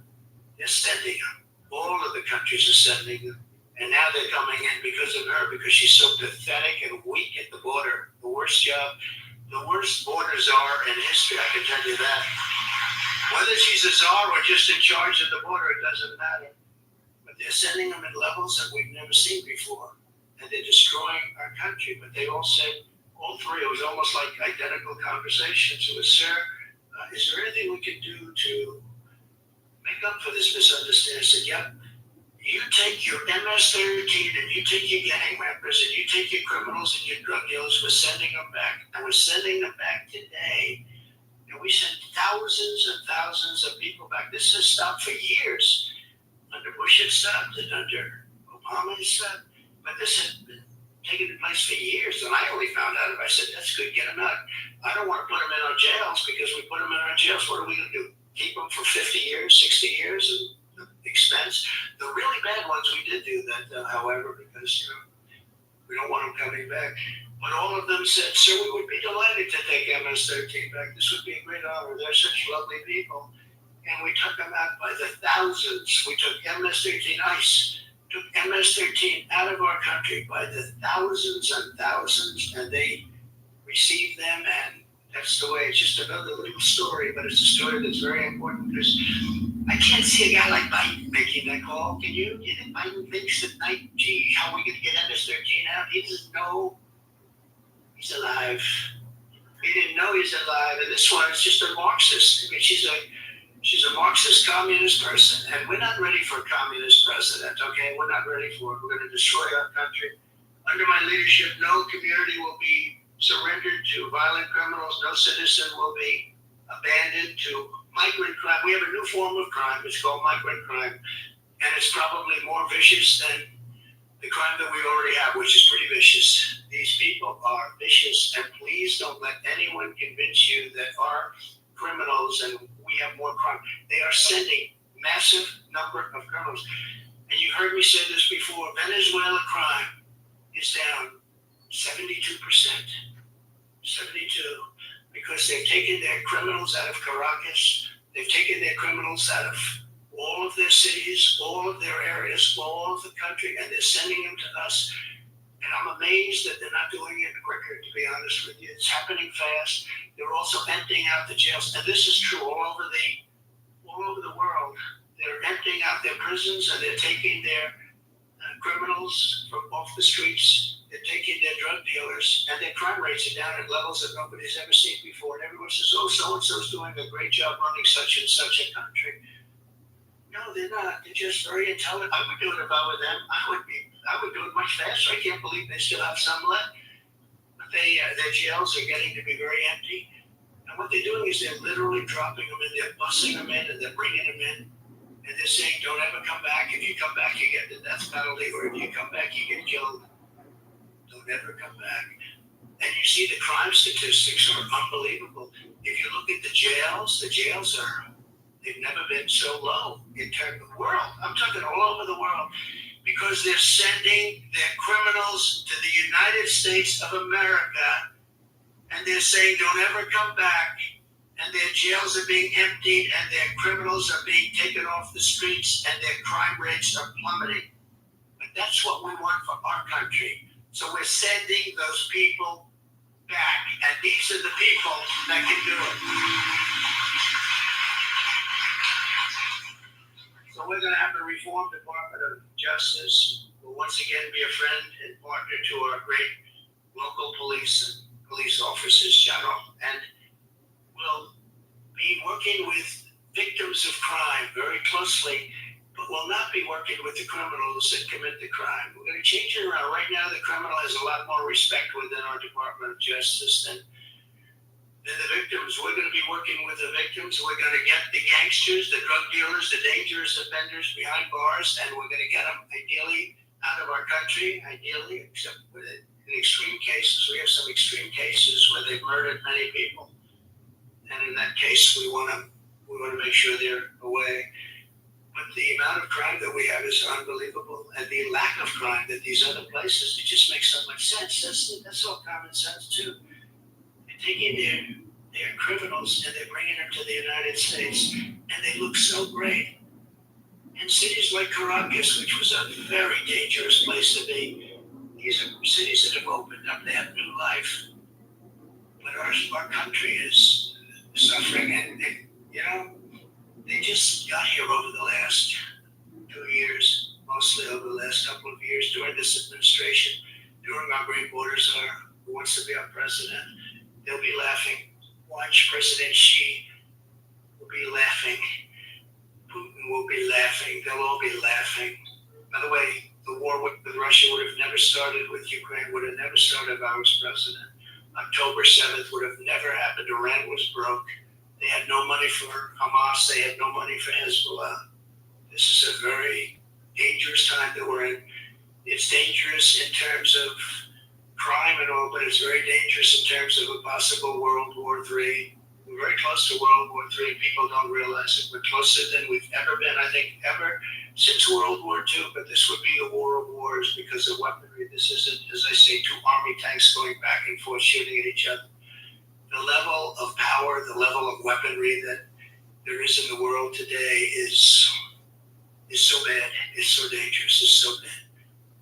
And you need the right person to be president. You know, we had no war when I was president, except that I totally defeated 100% of the ISIS caliphate. Everyone said it would take 5 years. It took me like about 4 weeks. Because we have a great military. We have great generals, not the ones you see on television, not the ones that did the Afghanistan butchery. But we have great military people. I know them. And they're never going woke. You know, you keep hearing our military is going woke. The top people would like to see it, but it's never going to. These not people. Just like these people will never be. Would you promise you'll never be woke? I don't see a lot of wokeness. There's not a lot of wokeness. I don't think so. But we're going to stand up for law-abiding citizens of America. We're going to be really, I think, an inspiration to the world. But we have to start by remedying a situation that was caused by somebody that right now is running for president of the United States. She would be a disaster as president. I love our country. I didn't need this. I didn't have to do this. I didn't need to get indicted by any time I fly over a state, they indict you. Got indicted more than the great Alphonse Capone, right? And nothing. My father's looking down, my mother's looking down. He was such a good boy. I don't know what happened. But I didn't need this. I had a beautiful life. But to me, I wouldn't change it for the world because we're going to take this country, we're going to make it safe again, and we're going to make America great again. And I want to thank everybody for being here, and God bless you all. Thank you.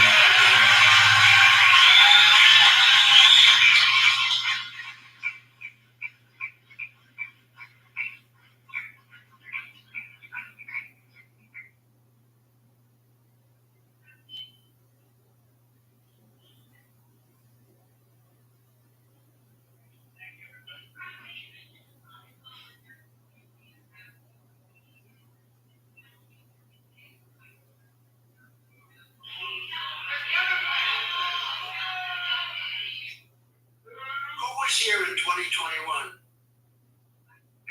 Thank you. Thank you.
Trump wrapping up his Make America Safe Again speech press conference here in the Detroit area, where it's a crime-riddled city, the #1 dangerous crime in Michigan.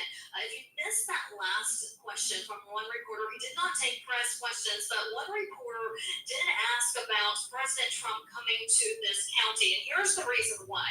This city here in Howell has a history of the KKK being here, and so when President Trump visited here recently, the left and the media attacked him for visiting this area where they're saying that there's white supremacists still here in this town and in this city, in this county. And so when this reporter asked him about that, yelled at him, he had no reason other than to just come back to the podium and say, absolutely not. You heard the crowd booing when she brought that up because they don't want that notion that they are a KKK town, even though there was KKK here in their past. President Trump came to the podium, and all he did was ask the reporter who was here in 2021. And she says Joe Biden, and he says thank you. So Joe Biden has been here to Howell, Michigan, but the left refuses to tell you that. So that's where that question came from. It's the history of this city. We want to thank our sponsors, the Gold Birch Group. Make sure you text the word Trump to 989898. Get invested in your future. Make sure that your future is well off. And the Birch Gold Group can get you on the right path. They have thousands of satisfied customers. You could be the next one.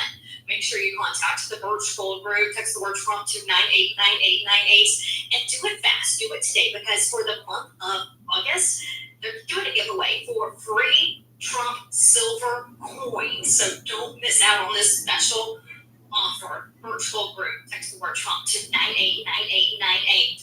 Also, prepare yourself, prepare your family with the wellness company. We talk about the medical emergency kit, but there's also the spike protein formula that they sell. A lot of people are concerned, having regrets about taking the COVID vaccine, and they want it out of their system. They want it out of their body. And that's where the the wellness company comes in to help you cleanse your body with this spike protein formula and get rid of that excess vaccination that may still be lingering inside your body. No matter what you get on MakeCareGreatAgain.com, you can't go wrong. So make sure you go today. Take care of yourself. Take care of your family.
this shit. Now let's talk about what money is a little bit, and then we'll move on. Where is that? Yeah, I was saying she got a big modeling break from National Geographic. I said, I have no hatred for Candace. She pushed the anti-Semitism as hate trope with Ben Shapiro back when I got deplatformed, and now says the same shit, and has never apologized to the people she damaged. I don't hold resentment at all. I can now do really, really racist jokes about her and her husband.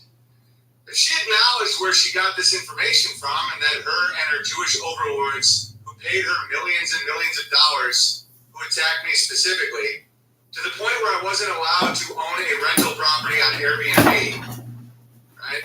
If she acknowledged that and apologized, I would have to pull back on my humor, which would be bittersweet. Literally in speeches, her and the Daily Wire grabblers. Anyone remember when they said I did anti-Semitic moon songs? I don't feel wrong. There's no amount of money that replaces the feeling I get when I say that Candace's husband found her on safari with a bone through her nose. She was named a series of clicks and grunts, and he bought her from a tribesman for a pound of elephant shit. It feels great. Am I being mean? Really? No. She deserves every fucking bit. But by all means, tell us exactly about these Frankists and the demons they commune with. What exactly will that info help people, and where do we find these goddamn Frankists? Then you can explain why your feminine husband allegedly puts rings around your neck to extend it because your tribe finds it elegant. No, I love this shit. I can't get enough. And then people are like, I thought you were a Christian. I said, yeah, tons of people said I'm not a Christian because I don't understand the Trinity, so I respect the brand. Literally. Like when people say, oh, is the grift over? There's never been a grift. I'm Christian. And everyone's like, you're not unless you understand the Lord God Christ. And I'm like, I don't understand that at all. It makes no fucking sense to me. And they're like, then you're not Christian. And I'm like, okay. And then some people will say like, oh, well, don't let other people define your faith. No, it's a brand. It's like, and enough people say you're not that, then I'm not. Like, I get that. Like, and I'm just trying to be respectful. You know, because I'm not going to try and change what being Christian means. Like, that to me is way more disrespectful. Like, that to me would be, like, I could understand if someone called me a subverter. If I was just, like, trying to change what everybody, like, dude, it's the majority think away, and they're like, this is what we are, this is what we call it. And I'm like, oh, I don't think so. So now I just say, I'm grateful to God, and I'm really happy to be here. That's my entire theology. The whole Lord God, King Christ, Lord King, started making zero sense to me, but I love Jesus' teachings, and I try to live a moral life. And that's it. And that's just the honest truth. You know, my kids are in a Christian homeschool curriculum. Like, I'm not anti-Christian at all. I've just been told, like, really aggressively by thousands of people that I'm not a Christian. And that's fine. And I don't hold any resentment at all. Okay. Let's stop. Let me just do a thing about money, and then we'll call it. There's two kinds of reactions to those tweets, bro clutching and this. Laughter. Yeah, it's not deserving of burrow clutching. They're acting no different than homos. And I'll play you the video, and then we'll talk about money. So here's the video. Talking about money too. Yeah, educating the goy to be richer, smarter, happier. Yeah, if that is what a Jew is, then sign me up.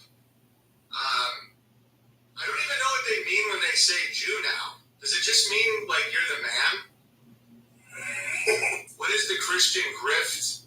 Calling yourself gay? Let's be honest, a lot of the people that call themselves Christians are gay homos. No, I understand why people would accuse someone of a Christian grift. It means you say you're Christian, you're always talking about Jesus to get money or support from Christians. And I do see that in people. I don't know anyone's heart, so I'm not going to make any claims here. But I see that a lot online. And I understand how people could, but I never did that. I never once did that. My journey has been completely open, honest, spiritually valid, and I never made money on that. I never benefited myself coming out of Hollywood saying I believed in God. You know, it all started when we had our first kid, and I realized that isn't from monkey fucking.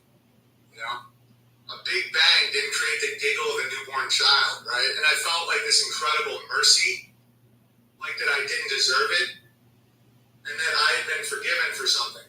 Because, like, I didn't think that someone like me deserved to have a good life.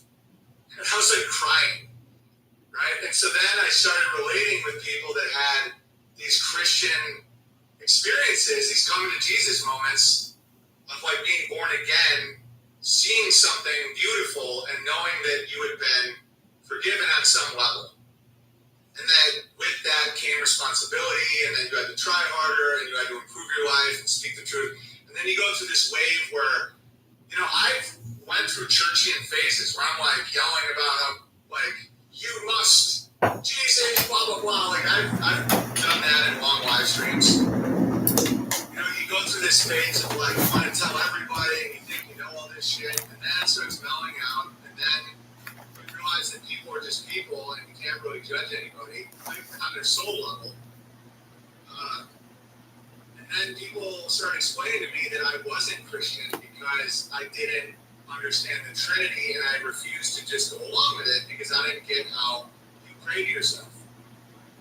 And then after a long enough time, I just said, okay, no problem. I'm not going to say I'm Christian because I understand it's like a brand. You know, it's like if Nancy Pelosi says she's a Republican. Like, what does that mean? I guess Trump didn't do that, by the way. Anyway. It's just like a brand where it's like, this is our thing, don't fuck with our thing. And I'm like, no problem. And so that's my story. Like, that's literally what happened. You guys all watched it.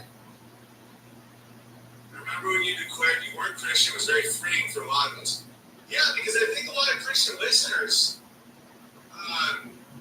appreciate it too. Because it's like, it's not like you can't be friends with someone that isn't a Christian trademark. Me telling you about your own faith, like I don't know it all, was probably super fucking annoying. You know? Like, that actually could be perceived as subversion if I'm like, I'm the only right one with Christianity, and all of you are wrong, and I'm just going to keep saying it, it would just give people like, I don't know, it's just so much more honest and open, and you can have just really great relationships with all walks of life if you just don't make a claim that you're in their group when they're like, dude, you're not in the group. Like, the Trinity, you have to understand, or else you're not in the group. And I'm like, okay. They're like, we still love you, man. You know, we're still Warriors, we're still your buddy. Like, that means something. And I'm like, fine. It says, ironically, you are just naturally seeing through many of the deceptions in modern Christianity that most churchians still haven't seen. But it's still not my role. Like, I'm not a prophet. I'm not, like, I'm so flawed. And that's what they want. Like, they're into this thing, and maybe they're right, and I don't understand. It's like politics. Like, a lot of people like politics, and there's a role for politics, and the government functions. And for me to just always walk in and be like, it's all two wings of the same bird. You guys are fucking idiots. You know, it got to a point where I'm like, people like that shit. It's all good. You know, we come into this earth, and we kind of just like, go with the story, and there's a choose your own adventure element to life. And I think one of the rules here is we're not supposed to just like try and break someone else's adventure. Where it's just like, no, you're wrong. I don't know. It's something I try to work through. Bear for all seasons. The only Christians that seem cool are the ones that don't go around calling themselves Christians. Well, I know some really good Christians. You know, I know some selfless, amazing, hardworking, honest people that, you know, that's why I don't have any bad will towards any of that shit. Like, if I'm making fun of the Pope, it's not because I'm trying to take down the Vatican. It's just like what I do. I make fun of everybody. All right, so anyway, this is my thoughts on victim consciousness. You break down the falsity of the scapegoats, like, to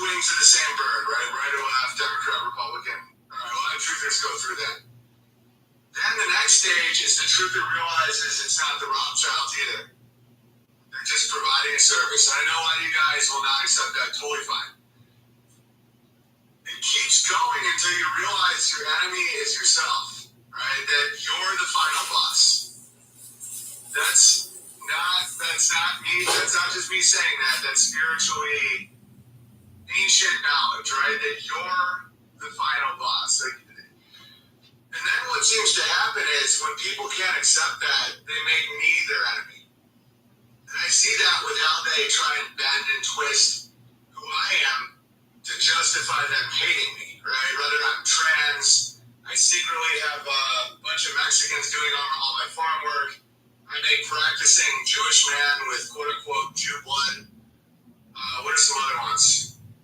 I mean, I'm a thief. I lie. Like, whatever it is, whatever their archetype is for what the bad man is. But, hate Christ, secretly worked for the DNC, never left Hollywood, I'm secretly working for Homeland Security. It's just endless, the coping narratives. It's because they won't just say that their problems are their fault. And that's something that's taught in AA and every major religious thing. I mean, even in Islam, it says that God won't change your predicament until you change yourself.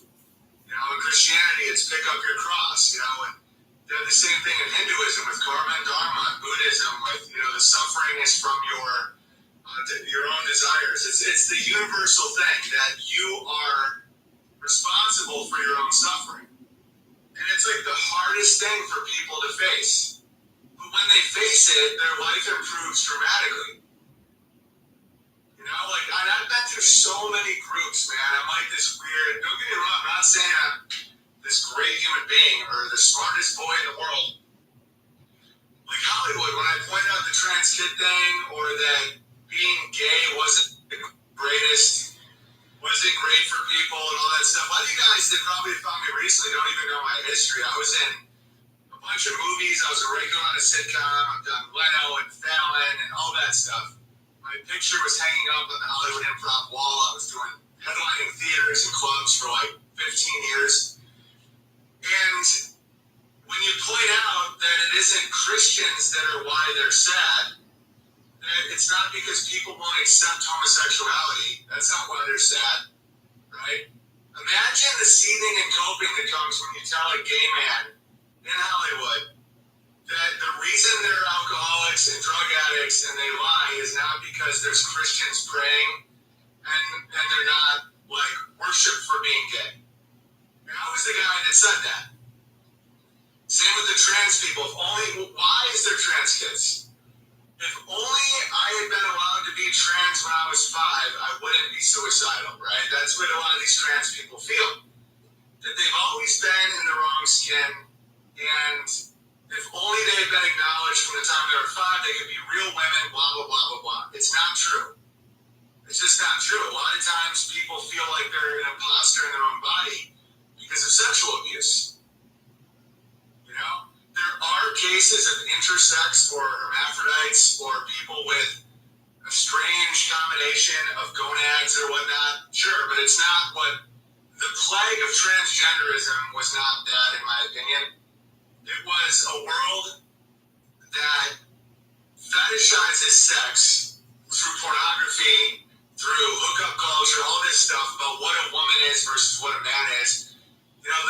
Those roles are not real. That's a big idea to understand. What is trans? When you look at that Mr. Beast trans guy, a lot of these trans people are just really fetishized pervert types. When they say they're really a woman, it's because of this weird fetish. It's all sexual. When they think of woman, they think of what they see in porn or what they see in billboards or what they see in this corrupt culture. And that's what causes the trans thing. Trust me, I'd love to say it's the Jews in Teva Pharmaceutical. I went down all that shit. But it's a psychological problem that's so big that it's when they ask what is a woman, I've always made fun of that because it's so stupid and so obvious. But it is kind of a profound question. When when you're dealing with perverts, when you're like, what is a woman? You know, is it someone who gets attention from their body in public and wears high heels, and you know, men pursue them and they make little giggles, and it's all this stuff they see in pornography. And that's why, you know, Bruce Jenner became trans when he was watching a lot of this like crazy porn, you know, and started having this fetish of cross-dressing and fetish of being the woman. Dude, it happens when people watch a lot of porn. That also makes them like gay. You know, and all porn is gay porn. There's truth to that. And people don't want to admit that, but that insane consumption of perverse material is what causes that, or sexual abuse as kids. But now with the screens and the porn and all that, it's almost like sexual abuse went mass wide scale. Like Suncook Bear, like what we're talking about with pedophilia in the Catholic Church. Think about what that really is. It's being exposed to sexuality too young, right? Think about what screens do now with these movies, these dirty movies, these billboards, these expectations, all this stuff. Like, that's a form of molestation, in my opinion. And so when kids start getting these things in their head and they start, it starts affecting their identity and all that stuff, and it's like a sexual thing.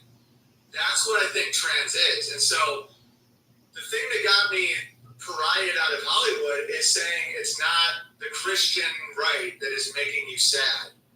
If only you were more accepted for who you were, you would be a happy person. That is not true. Right? And just like I said that to them, I say the same thing to Christians about Jews or about Muslims or whatever. If it looks like I just jump on whatever to get a reaction or I'm a troll or whatever, take one step back and look at my overall message. You know, my homophobia didn't come from just like a hatred of gay people. It was me saying that homophobia isn't the cause of the violence, or it's like violence against gays isn't actually a threat to them. They're full of shit. If people don't like them, that isn't what makes them sad. What makes them sad is their lifestyle, their issues with their self, their own shadow, their Jungian shadow, like their behavior, their drinking, their, you know. And I'd see that in Hollywood where these like victim cultures would start doing that, and I don't accept that. It's like, oh, David Hogg. And I'm like, no, just because a kid is sad doesn't mean I disarm myself with my family, because I've taken the accountability that like we have to defend ourselves in this world. There's no victims, right? So like you can't disarm me with your little tactic, your little strategy. And so it's like that for all these groups. The Jews are the same way, and I get to that in this video. Are you guys enjoying this, or is this too intense? The fetish demon, bloodline transfer abuse, the list is set. Yeah, that's what it is. That's like literally what this trans thing is, and it's like they externalize the bad man and say it's the right wing, it's Christianity, it's whatever. That's why there's such a high rate of suicide in trans people, because you won't accept them. That is not true. Just like the same thing with these white guys getting replaced. Oh, it's the Jew. That's why we have no future. That's why I can't work. That's not true. And so that's not me switching sides. That's me taking away victim consciousness. And this is why people then say, it's you, you're the bad man. That's why, like, when people are just blaming Muslims, that's why there's rape in England. It's not true. It's not even the right category. It's like rape is illegal in Islam. It's like that doesn't even make sense. But what it really is the British men had gotten very perverted and very weak. They became atheistic, nihilistic. They were not having children. They're not working like they once did. They're losing their culture to just rampant alcoholism, right? And so they are importing people for labor, for negotiation tactics, all kinds of shit. I could do hours on it. But if you externalize and say it's those guys, you know, and not your behavior, you're implying that you've done nothing wrong whatsoever to bring yourself to this position where you are being, quote unquote, invaded by foreigners. Right? As if there wasn't rape before the immigrants came. A lot of times they call it rape when it's just their women prefer the Muslim because the Muslim treats them like an actual woman and not a porno girl. The porn thing is really bad, okay? Telling a girl to get on the pill and you like come on her, and I don't mean vulgar, I know, but I have to be for this point. This is what these people do. Come on their tits and get the BJs and the threesomes, and they're not ready to settle down, and they fuck and they get drunk, and maybe the girl should make the money and blah, blah, blah. Those women are like, I want a guy that treats me like a woman. Because the white Westerners are like, oh, the women suck now. They're all bitchy lesbians. They would rather be with someone without a dick than you. Women aren't even really lesbians. They get to a point where they don't like men. They're like, we don't like you. You suck. You have no... I guarantee that there are lesbians, I've experienced this, where when they're around like an actual man, they're no longer a lesbian. Like you're telling on yourself. You're like ratting yourself out when you say that. Oh, women are all dykes now. Is it because you are like they'd rather be with a girl with a fucking vibrator than you? Because they have you work? What's the point of a man if you work? Like the woman is going out and getting money for their own food. So what's the fucking point? Right? And then in the past, the man makes the money, the woman stays home with the kids, the woman does the house stuff, they do the community stuff, blah, blah, blah. The man works, the woman is protected. If you put your women in the workplace, why do they need you as much? Okay, so that's one notch. Next notch. The men are just want to fuck them. Like, without commitment. Just like, and they don't want to give them a kid. Okay, so what's the point? So a sterile sex life where the woman works, why not just get a vibrator and a bitch named Tina? Right, you understand? It's like, that's why they're like that. Then when they have a more traditional masculine guy around, that's called grooming, right? Don't get me wrong, there's rape and grooming gangs and stuff. I've looked into it. Like there's a Pakistani group in England that was going after, like young teens that were in like an orphanage or some shit. Of course, there's crime everywhere, but the overall, this is what it is. Okay? Same with the homos and trans in Hollywood. Same with the Jews in Hollywood. No one is, it's not the Nazis why Marigold left you. You fucked your assistant. Okay? And so someone like me that points this out in every group, that's the role of the comedian. We make fun of this shit. And maybe it's because of the invention of live streaming or something that people are like, oh, you're not a comedian. No, this is what comedy is, man. Like the big bits that everyone loves at George Carlin about PTSD versus battle fatigue versus shell shock. Like he's telling you you're lying to yourself. It starts with shell shock, and then it's battle fatigue, and then it's and it gets to post-traumatic stress syndrome. He's taking away the teeth of the meaning of the words. He's basically saying you're all fucking lying to yourself. You're inventing words so that you don't have to face reality. That's the nature of comedy. Okay? It's porn. That's fetish. That's why so many quote-unquote trans people are just freaks. Like the whole Caitlyn Jenner thing. It's just like a fetish. Like you want to wear heels and feel like the pretty girl. That's from porn. That's from abuse. That's not a spiritual thing, in my opinion. So then you go and the conservative Jews found me. The Prager's and the Crowders and all these guys. And I saw what their weakness is. Their weakness is they believe that the end game, the end devil, is Nazis or anti-Semitism or anyone that doesn't weep at the sound of 6 million or, they have their own little coping mechanism. And it causes them harm, guys. It's not like they're in charge. They truly believe that, like, the world is out to get them and it's their job to heal the world. And everyone is just jealous because they're so high functioning. Okay, a lot of self-hate, a lot of depression, a lot of anxiety. And when you try and help them and say it isn't even true, like it's the good news, right? It's so funny. That's what gospel means. It's the good news. Like, don't you want to know that your ancestors weren't turned into soap? Like, isn't that the best thing you ever heard? But no, they need the external enemy in order to cope with the fact it's them. They lied. They cheated. They're perverted. And until you can face that, you can't heal. Until you know you're the bad guy, you can't be the good guy. And then you go through with the Christian stuff and the atheist stuff. Every group has their bad guy. I'm trying to teach this to my kids because it's in human nature on some level. Like, are they the bad guy, Dad? Are they the good guy or the bad guy? I'm like, everyone can do good and bad. I don't believe in the bad guy. I don't believe in the bad group. Part of it comes from being a father, but I've always kind of felt that way. It's like, if we're all completely honest with ourselves, we can all be bad. We can all be good.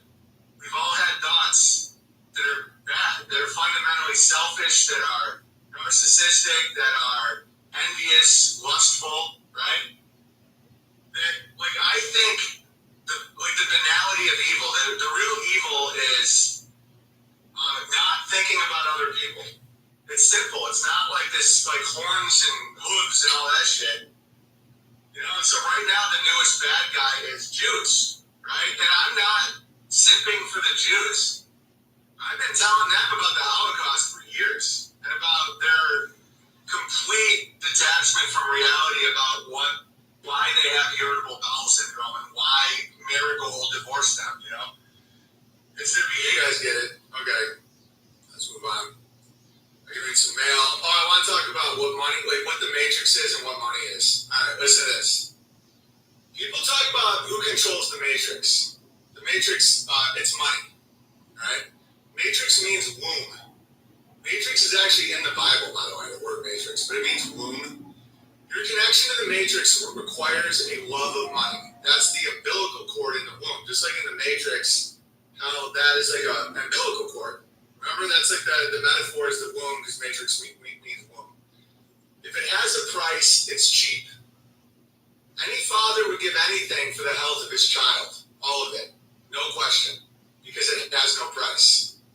Think about how much money people spend to feel a fraction of the joy a naturally joyous person feels most of the time for free. Really understand that, right?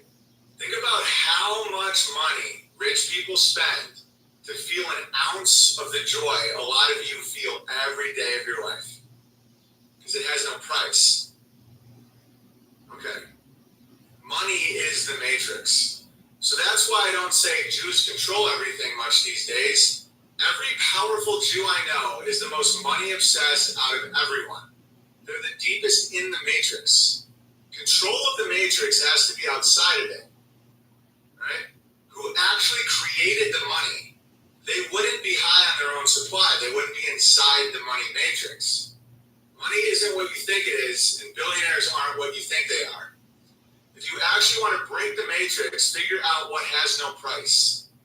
That is what has value. Money is cheap. And then again, immediate. Funny that you're obsessed with squeezing every dollar you can from your fans. Shouldn't you stop the constant fishing for donations, memberships, and apps? Like you teach, for example. I said, so work for free, or I'd be sponsored by Pfizer. Which would you prefer?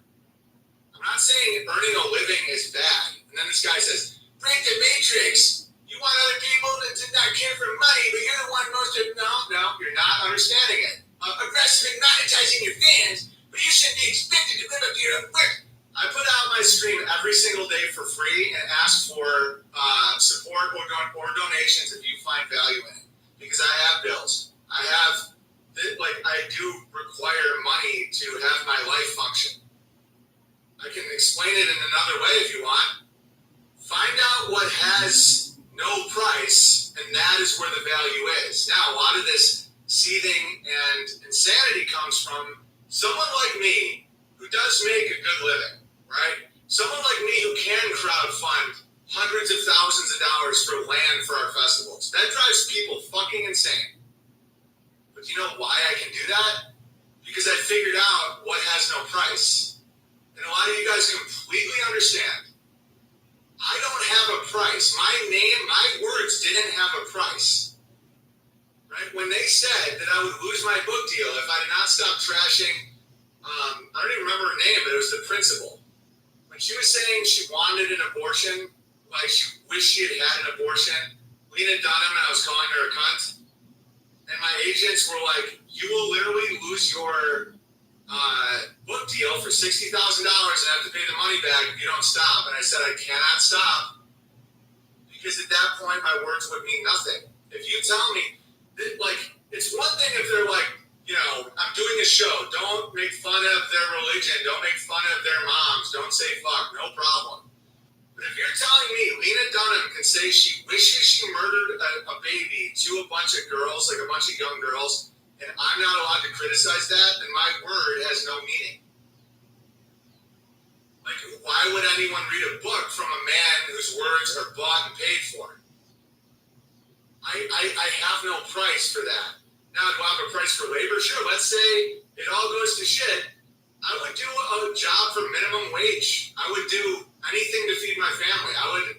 Of course, I would work for money. I would not sell what has no price. And that's where the value is. That's why people support this. That's why people directly will support the stream, because it's so fucking different than all the sellout streams that have their promo codes and the Pfizer and the politics and the, because like I don't have a fucking price. That's where the value is. And now ask yourself, in your line of work, what has no price? The most powerful people I know are the ones that, whether it's farming or carpentry or tech or anything, you don't all have to be farmer comedians. Of course not. It's a ridiculous road. But what has no price to you? Like, what is the thing that someone couldn't buy? You know, like, let's say you're passionate about software engineering. Like, how much money to never do it again and never do anything like it again? And if the answer is nothing, then that's your value. Like, that's your thing in this world. You know, how much to divorce your wife? How much to never talk to your kid again? If you have a price, then you're cheap. You know? Why are there not more super chats? Are you people gay? Says Dimitri. Thank you, Dimitri. Thank you. Appreciate that. Yeah, there's a lot of gays out there. We are made in the image, and that means we are three in one. Mind, spirit, body, soul, and they communicate with each other just like Jesus was communicating with the Father through prayer. God bless, stay real. Right? But is the mind the body? Trust me, I get it. I've heard all of it. I get it. I know that I like it. So if the mind is communicating with the body, does that mean the mind is the body? In my mind, I think the mind is different than the body. Now they can communicate and function together in one purpose, which is what I think the Trinity is. I think the Trinity is when someone's purpose and function aligns with the Spirit and their Creator. That's what the Trinity is. Now, when I say, why did Jesus pray to himself? The whole point of that is fuck it, I'm not doing it again. It's literally like, I believe it's an ancient, like, mind fuck. Okay, and if you want to leave because of that, I apologize. But what you just described contradicts Jesus is God. Okay, so then who did he pray to? Well, the Father. Okay, it's like mind, body, spirit. Okay, what does that mean? Well, they all can work together, right? So a dead body, is that a spirit? Like a carcass, a cadaver. Is a cadaver a spirit or a mind? No, obviously not. No, it's just a body, right? So they can be separated, yes? Yeah, but they're still one though. How? That doesn't make sense to me. Well, then you're not a Christian. No problem. Jesus. All right.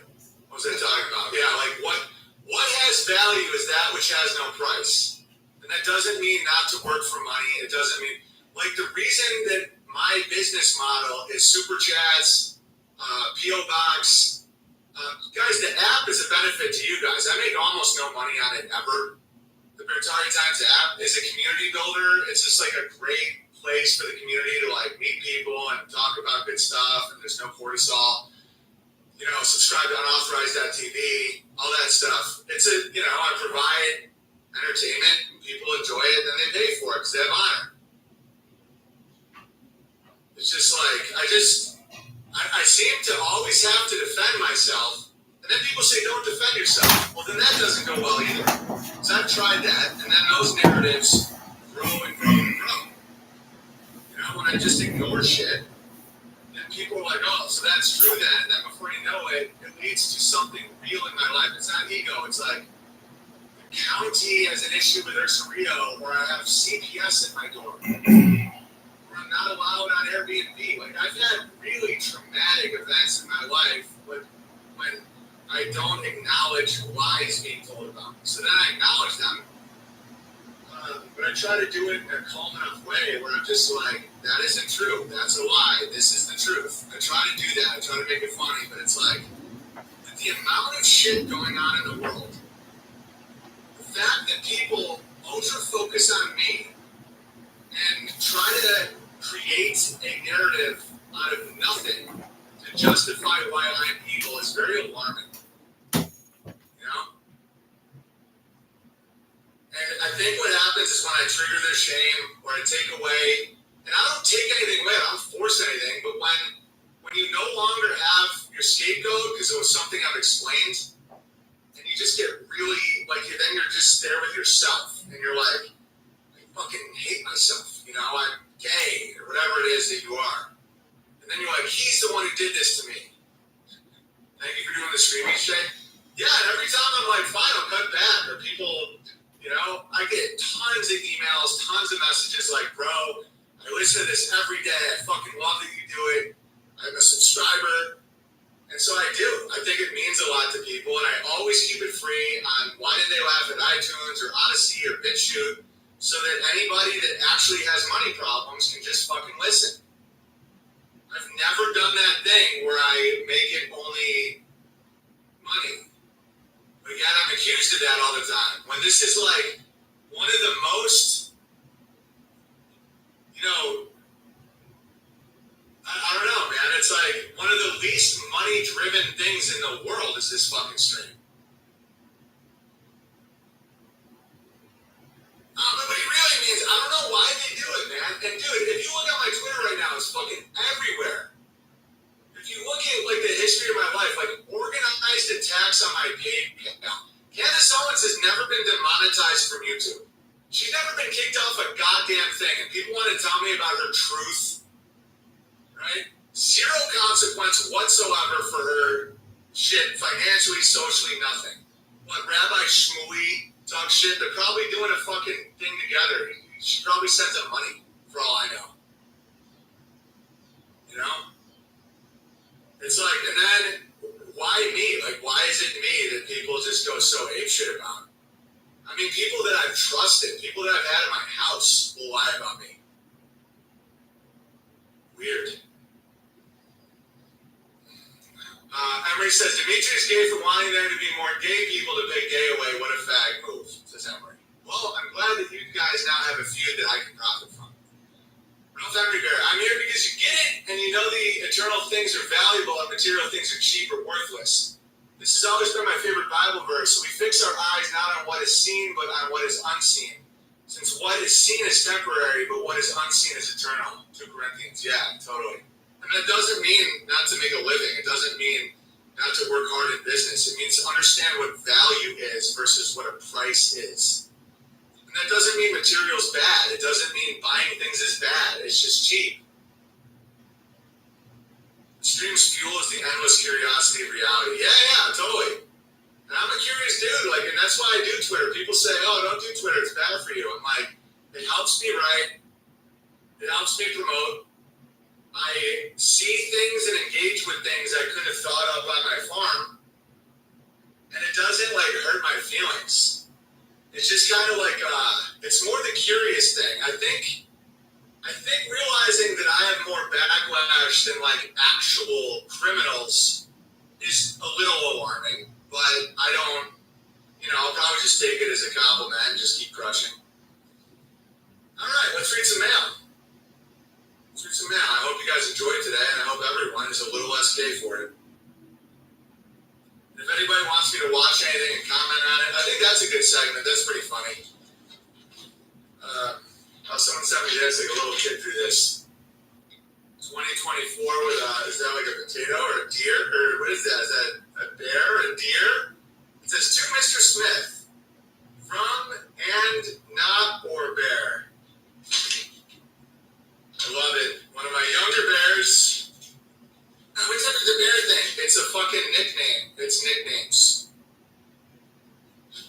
just don't think those things are hard to understand. I think it's almost intentional, right?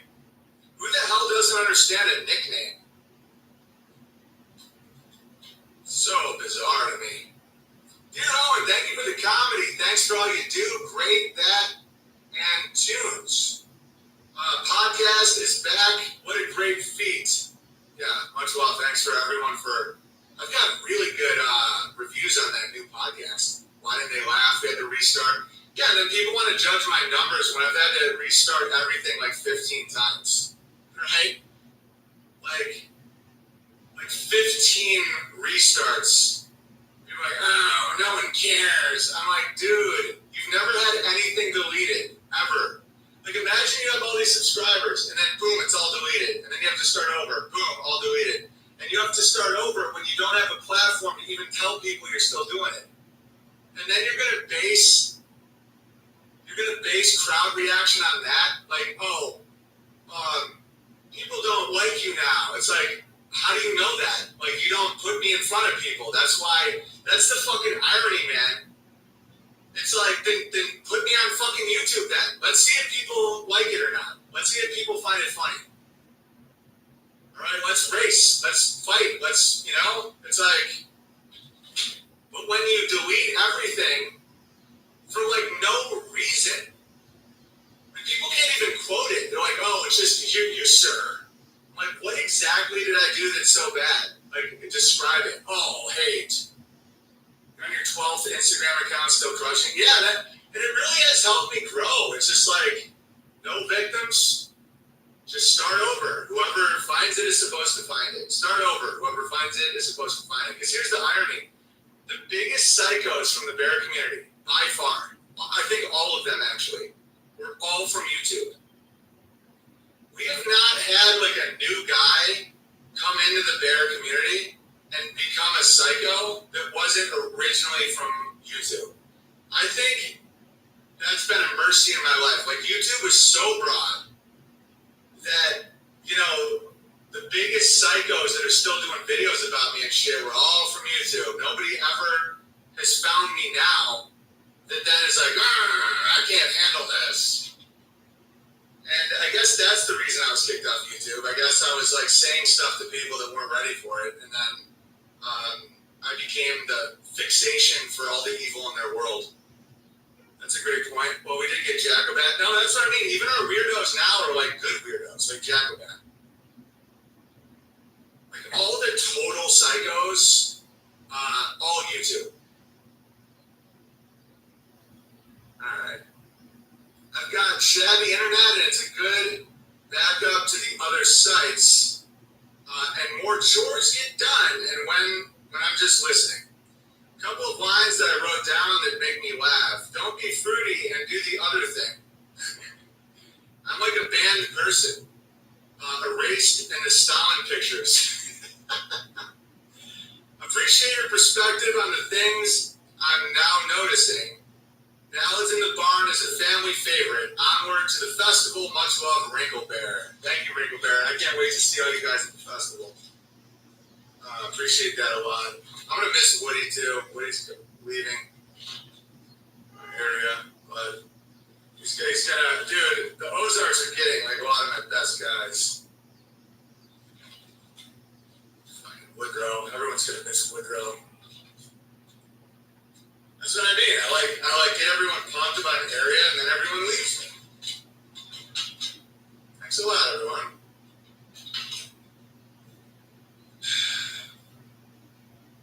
Mr. YouTube Clips channel guys freaked out too. Yeah, dude, YouTube is where all the psychos were. Not sure if Tool Repair was YouTube. He spurred out on me. Dude's nuts. Yeah. Yeah, buddy. No, I think that was from the YouTube era. Just some real fucking psychos, man. Just like, don't you know you're in a cult full of hate? He's pretending to be one of you, but he's a Jewish god, and he secretly steals. You're like, shut the fuck, didn't he like give you shit? Didn't he pay you shit? Yes, but not what I am worth. I'm worth billions of dollars. If it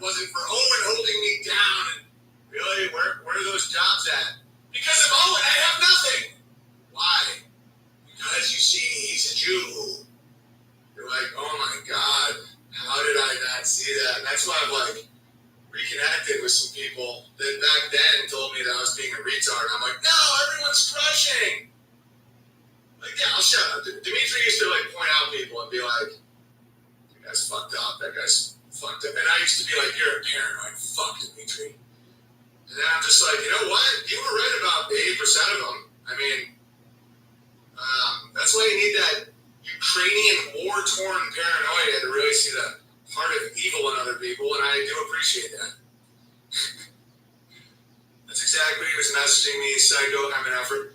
Oh, dude, they all say the same fucking shit. And it's like, so where's the evidence? Like, what evidence is that? No, he tricks you with his mind spell, his eyes. Interesting observation, it's you, me, narcissist, dude. Yeah. Oh my God. And then people call me a cult, and one of the defining characteristics of a cult is that you all have to ideologically agree with the leader who exploits you and like doesn't let you leave. Guys, I change my mind about shit constantly. Like imagine if it's like, oh, the Owen cult, you can't like a Jew or you have to leave. It's like, oh, this week he's saying he likes Jacob Rothschild. And what does not leave mean? You mean a chat? A fucking Telegram chat? Like what? An actual cult, you're in an area that you're not allowed to leave, like your body can't leave. You're saying that because I kick people out for talking shit in a Telegram chat, that's it, and then I make my income on gratuity? I wonder if they go to a piano man and they're like, look, it's a piano man, he just received a tip. Talk about a cult. He's using Jew magic with his harp. Okay. Saxon Bear, I wanted you to read the juice joke in private first because I wasn't sure if it's quality and for you to be able to use it if you wanted to. Much love from President. Keep crushing. Thank you, Saxon Bear. I spit coffee when one of the Reddit guys said he had the documents on Fox Day. Well, a sign of narcissistic pathology is when accused of something true, you then accuse the other person of something way worse, and you say you have secret documents. Guys, this is literally narcissistic personality disorder. This is not a new thing.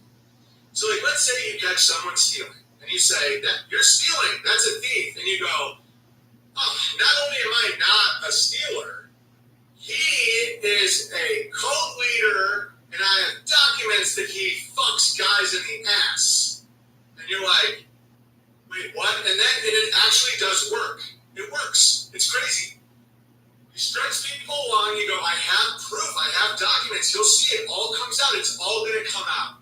And it never comes out. But it doesn't matter because people get fucking hooked on that shit. It's like as time goes on, Owen's trans, Owen has slaves, Owen's secretly, right? And then it's like, I have all the evidence, it's all coming out, all you have to do is donate, all you have to do is this, and nothing ever comes out, right? And it's like, well, so what's your evidence? So then they start doctoring videos where it's like, I'm Owen and I fuck dogs. And then people are like, yeah. And that's why they don't have a lot of followers, but some are just like, ironically, that's called behavior. Right? It's like you just twist and you do the same thing. About whom? Was it when I said Steven Crowder was not with his wife and didn't treat Jared properly and dresses like a goddamn fruitcake? So when that came out, that's it. Was it when I said Joe Rogan is a fruitcake and he's not funny and blah, blah, blah, and now everyone knows it? You see the difference? The difference is when people say it about me, it's not true. When I say it about people, like, you'll see, wait till you see this come out. And then it does. And then I'm like, see? And people go, oh, batting 1,000. And then the narcissistic personality disorder goes, ah. And then they just make shit up. They go, Owen killed George the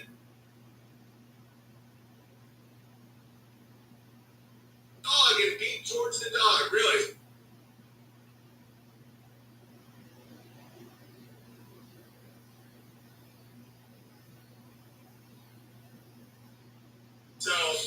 Does he look like he's an abused dog? Does George look like I've been beating him and abusing him? That's fucking retarded, guys. I feel sorry for their partners living with these nutters. Crowder buys his own stilettos. These people's heads come off the pillow in their basement every morning, and their first thought is, stop looking at himself and loved himself. But that isn't love, that's obsession. That's like what I was talking about, where you're externalizing everything. The narcissist isn't a completed person. Like they have no sense of self. They don't exist. So all negatives have to be external, and all positives. That's why they idol worship and they scapegoat all the time. And then, since they don't exist, they don't have a sense of truth, morality, nothing. They will invent anything they want if it allows them to have their idol and have their scapegoat. And that's how they function. It's actually insanely sad. But sorry if my heart doesn't bleed for these people. You know? They're in their own self-made cult. They're not allowed to not think about it. They're literally in a group where the only rule is that they have to hate me. But yet, in that group, they say that I'm a cult leader. But their only rule, stated rule, is, well, one, you can't be homophobic and you have to hate me. They'll accept anybody. Like, anybody that's like, I also hate Owen. Let's take him down. And they're like, you're in, you're good, you're a good person. All right, is the stream working? Rogan's ass is a cult, men enter it and they're not out of it. Well, I mean, now I don't even feel the need to make fun of Rogan because everyone sees it. You know, like once people see it, I'm like whatever you want to like. I don't give a shit. Is the internet working? Hang on, let me check. Internet speed test. Looks like it's working. It could be faster, but I'm sure Kyneton's fine, isn't he? Corbear is diving. Looks like we're still alive. You know, I know I can go on my little rants. Quick blip came back quickly. I think setup autofixes. Yeah, I think our setup is good. Okay. Sorry if I'm too intense right now. It's just like, I get this all the time. People are like, I just got a message from like an old bear that's like saying that you're the devil. Some of these people I've never met. Or like, the only interaction I've had is them writing me a letter about how like I saved their life. And I'm like, how do I avoid this in the future? And I think part of it is literally not being on YouTube. Because they're all from YouTube, man. They're all from those days, and they just lingered. I think I just fucked people's minds up just by, you know, exposing the truth about things, and then the shame and the idol and the, you know, it's crazy. Mr. Smith, I put an extra card in here. Maybe you can write something nice for your wife in it. It's a little cheesy, but sweet. Also, a few shekels for your kids, as they are quite small, but genuine silver. I'm writing you from Pennsylvania, the land of those sneaky hucksters called the Amish. I was creeping around some videos on YouTube associated with you and was wondering if you have seen the videos of Owen Benjamin's stand-up explained by an expert. If you need some cringe and a laugh, check it out. Seems like the guy means well, but it's outrageous. Not much to say today, but wanted to get another letter out so your P.O. box is not empty. Wouldn't want you flying off the handle. Much love. P.S. Gonna get verified as Ghetto Carpenter Bear, or previously Think Deep 333 Bear. Welcome, Ghetto Carpenter Bear. Yeah, isn't it funny that that could be on the internet, but not me? Like someone analyzing, which is fine. I encourage you guys all to do that about these streams. Like, go ahead and analyze the streams and just keep being like, oh my God, can you believe it? It'd be hilarious. Gary Musically Bear, being that I'm from the YouTube days, I guess this is for the gay. I swear the list is never ending. It never ends. Thank you, Gary Music Bear. Let's keep going. To Owen and the Bears. This is the first of many letters. I hope it's a bad start. So you're writing to the Bears, and it's the first of many letters, and it's multiple pages. So we'll see how this goes. Please be verified is Pista Bear. Welcome, Pista Bear. Pista is the Hungarian way to say Steve, and upon marrying my stork wife, I had never heard it before. Oh, he's a foreigner. Maybe he doesn't know any better. The DJ at our wedding kept congratulating Pista and Zuka, and by the end of the night, I was figured out who was Pista. Anyway, I now live in Hobbiton, Slovakia, with my wife and 2 girls. My life is better than I ever could have imagined. Great. Your streams have been so wonderful and extremely positive change in my life. Gratefulness was the biggest change. Good. I like this guy. I think he's just in another country. Now, for a waste of your revelations, I was happy to see you confident confirm things I already thought. Not a spinning ball, dinosaurs, depravity is a choice, just not pandas. That was new to me. There are some topics that I will write further letters about. Nice. Unless you can't read my writing, I'm having a hard time. But I'm enjoying the vibe. My fears were not proven to be right. Coffee is the McDonald's for intelligence or high society. How education creates the nature in England versus Slovakia. I have experienced both and can see how each teaching structure creates slave mentality. I like that. I'd love to hear a letter about that. Anyway, thanks for all you do. You have greatly affected the way I see the world. Right soon, Dittmann. Oh, that turned out to be quite nice. Sorry about my, I thought that you were about to be a crazy person. Remember before how naive and dumb I used to be? I used to be like, Woodshop has another 20-page letter. I can't wait to hear what he has to say. Hey, Big Bear, supporting the best comedian podcaster, Stallbreaker in the realm. Been supporting on unauthorized.tv since day one. And please, subscribe, please. Feed the Bear, $5 a month, unauthorized.tv. And we'll continue as long as you continue to do what you do. Can't wait to see what new stuff you come up with at the festival, and we'll gladly support that project as well. Lots of things happened at the end of 2023. Death in the family, sickness, dealing with wills, boomer relatives, and a career change. Regardless, I have a grateful mentality and know these trials and challenges are only there to make me a better person. Hopefully. I want to get into the habit of writing more consistent letters to you, but obviously did not achieve that so far. This is my first letter to you in 2024. I found this newspaper from the magazine section of the Pakistani Times in 1977 and thought you might find some enjoyment. Also threw in a little bit of gravel. Last thing, have you ever heard of the bass player Victor Wooten? Yeah, my college roommate was obsessed with Victor Wooten. I watched a video of him explaining musical context versus theory and how wrong notes could be wrong in theory but could be used to great effect in context. Very similar to your contrast between the Jaws theme and Canon D, good musical gravy. I would love to watch that. Thank you for that. You're going to remember that. Codsworth, Victor Wooten. Wishing you and the family and the farm well. Everyone seems to be crushing. Old Jake would be proud. No for a free bear. Yeah, the old Jake stuff was a big victim break.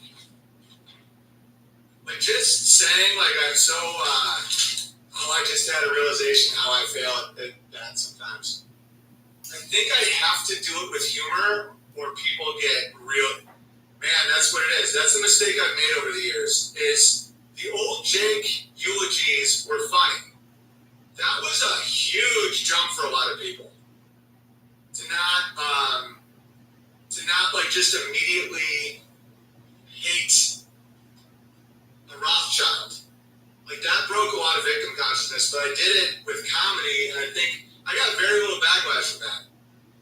I think some of my other things are because it appears I'm too serious. That does make a hell of a lot of sense. All right, so this is the newspaper, I believe. Preparing for the Asian Games. Here in stereotypes preoccupy the British. Corky's concern is all from Pakistan. Corky's concern, it sounds like it's about a retard. Car of the future will use less gas.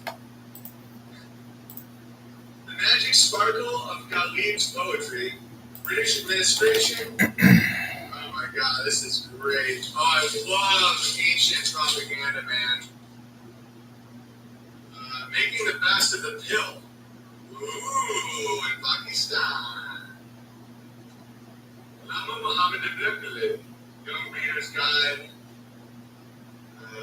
Problems with art students. Yeah, it's all in English. Yeah, they're trying to get them on the bill in Pakistan.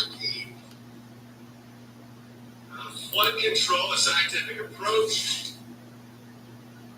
Apologetic democracies. I love this shit. Clean up time for the Hollywood brothel.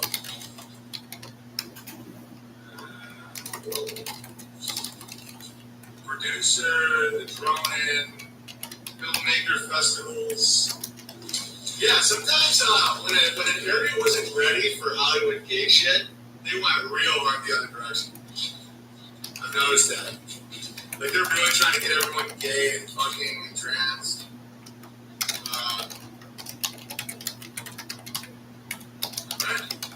Big Bear, thank you and Temple Bear for putting out your album on Bandcamp. It is now my go-to for listening while cleaning to astronauts the house. My favorite song is Day's End. It feels very similar and soothing.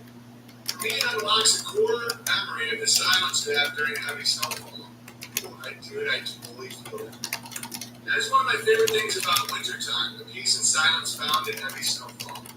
And that song awakens those thoughts and emotions that I would feel standing outside letting the snow fall around me. So thanks for making me talk about my emotions. Here's some money to pay my gay away. Never Ending Story stream is one of your top 10 all time. I love the movie breakdowns and can't wait for you to cover more. However, I will say that watching that stream brought back a lot of childhood trauma, watching Artex drown in the swamps of sadness, and the fright the Gamorrean attacking a tree. It's wild to me that something I haven't seen in over 30 years can trigger those responses in me. Again, here I am talking about my feelings, so take more money to pay that gay away. Thanks again for doing what you do, and best wishes to you and the family, Amy, Walter, Charlie, Jack, Frederick, sincerely, Squirrel Bear. Thank you, Squirrel Bear. No, and that gay away was just in time. I mean, you were really teetering on the edge. Moving on.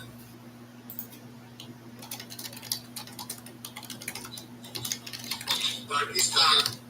Oh, I'm supposed to be Pakistan. Someone, I hope this album finds you well. Never heard you make any reference to or anything from it. I mean, come on, there's nothing gay about that, am I right? I mean, Roger Waters is a legend. Plus, I mean, high heels and them legs and that ass. Pause, all board is gay porn. Yeah, there's a Big Floyd album where there's like a naked chick on it. I'm not going to show you. Thing is, though, sometimes old slow hands clapped in her sandborn or sax will catch me up and feel some kind of way. Didn't let one drop feeling that's real, so see your mankind didn't pay your planets. If I hit you, know what I'm saying? Peace, mom. I finally get the accent. It's like Jamaican, right? Didn't let one drop, feel me, that's real, yo. So see your man, they got it done. Your parents and they hit you, the man. I don't go down that one yet. Man, there. Yes, when I started typing this down, December 1963, what a night, just pop off on my YouTube stream. Hell, I hear all piano, so I'm thinking, take her for a spin. I mean, that joy about getting some for reals, now I'm saying, you feel me, all right? Shit. All right, that was an experience for me. By experience, I mean I felt like a black person. Like a fucking black person, guys. Like I had dirty black skin.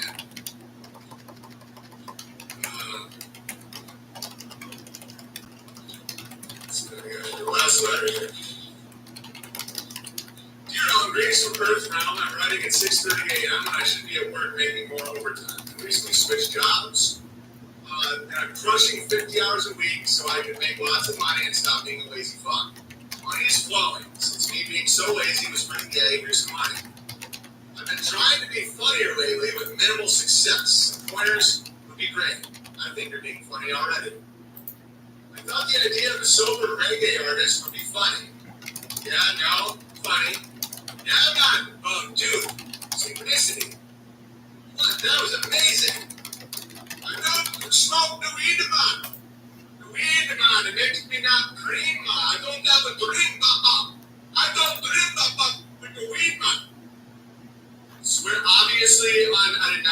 intend that at all. And these are like this one's like a week and a half old too. I just didn't get to it, and it came right after the first time I've ever attempted a reggae song. My voice. I love that shit. Anyway, things are great out here in the old USA, not like those British fags who need some gravy for their biscuits. The future looks bright. These are beautiful times we live in. Thanks for all the laughs and keep crushing. Dream World Bear. P.S. Hippies are totally gay. Yeah, that's crazy. Good job. All right. I'm going to do like one song and then we'll call it. Guys, if we have any super chats, give me a request.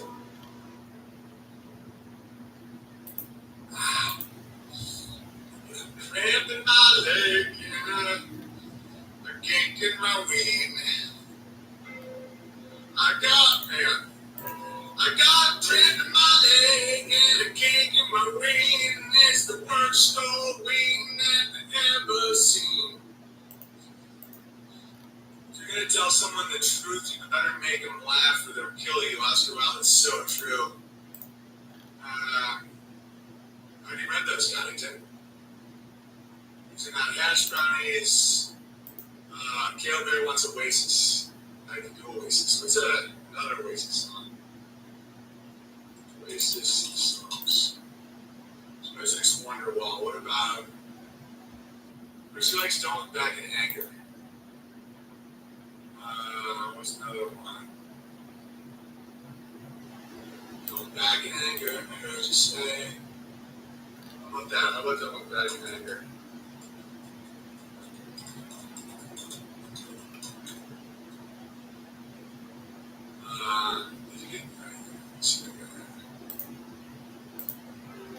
Slip inside the eye of your mind. I can sing that. Go testicles.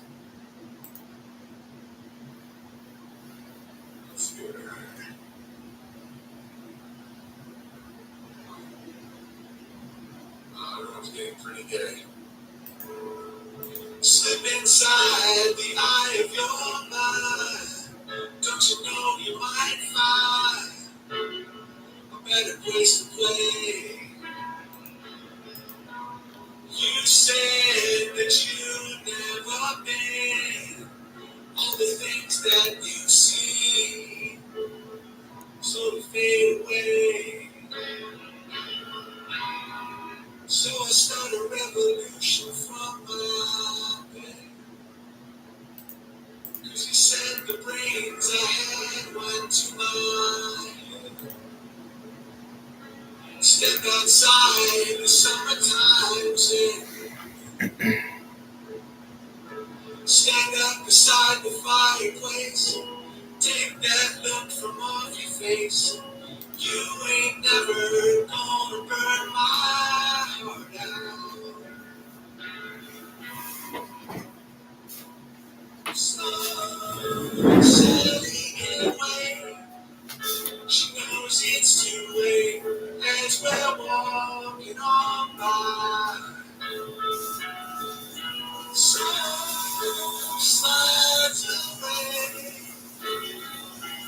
Don't look back in anger. I heard you say. Take me to the place where you go. Nobody knows if it's night or day. Please don't put your life in the hand of a rock and roll band. Throws it all away. So I start a revolution from my bed. 'Cause you said the brains I had went to my head. Step outside the summertime's in. Stand up beside the fireplace. Take that look from off your face. You ain't never gonna burn my heart out. So Sally can't wait. She knows it's too late as she's walking on by. Soul slides away. Don't look back in anger. I heard you say. I'll do another one for you too. How about Wonderwall? I said Wonderwall. Okay. Wonderwall. I don't know why the song makes me want to watch Almost Famous. Today was gonna be the day that they'll never throw it back to you.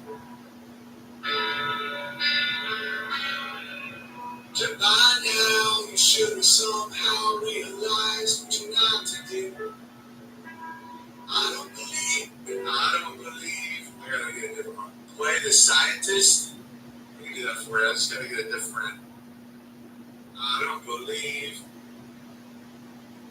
Come on, arrange here.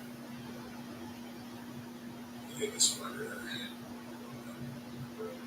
Today was gonna be the day that they'll never throw. That's the right. Please, everyone in the world play with me. Today was gonna be the day that they'll never throw it back to you. By now we should have. By now we should have somehow realized what we're not to do. I don't believe that anybody feels the way I do about you now.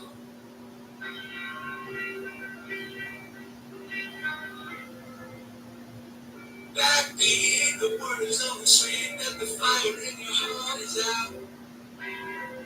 I'm sure you heard it all before, but you never really had it out. I don't believe, I don't believe that anybody feels the way I do about you now. And all the roads that lead us there are winding. And all the lights that light the way are blinding. There are many things that I would like to say to you, but I don't know how. 'Cause baby, you're gonna be the one that saves me. After all, you're my wonder wall. I'll do something through a tip in the jar, so I'll do Scientist for you, and then we'll end the plane.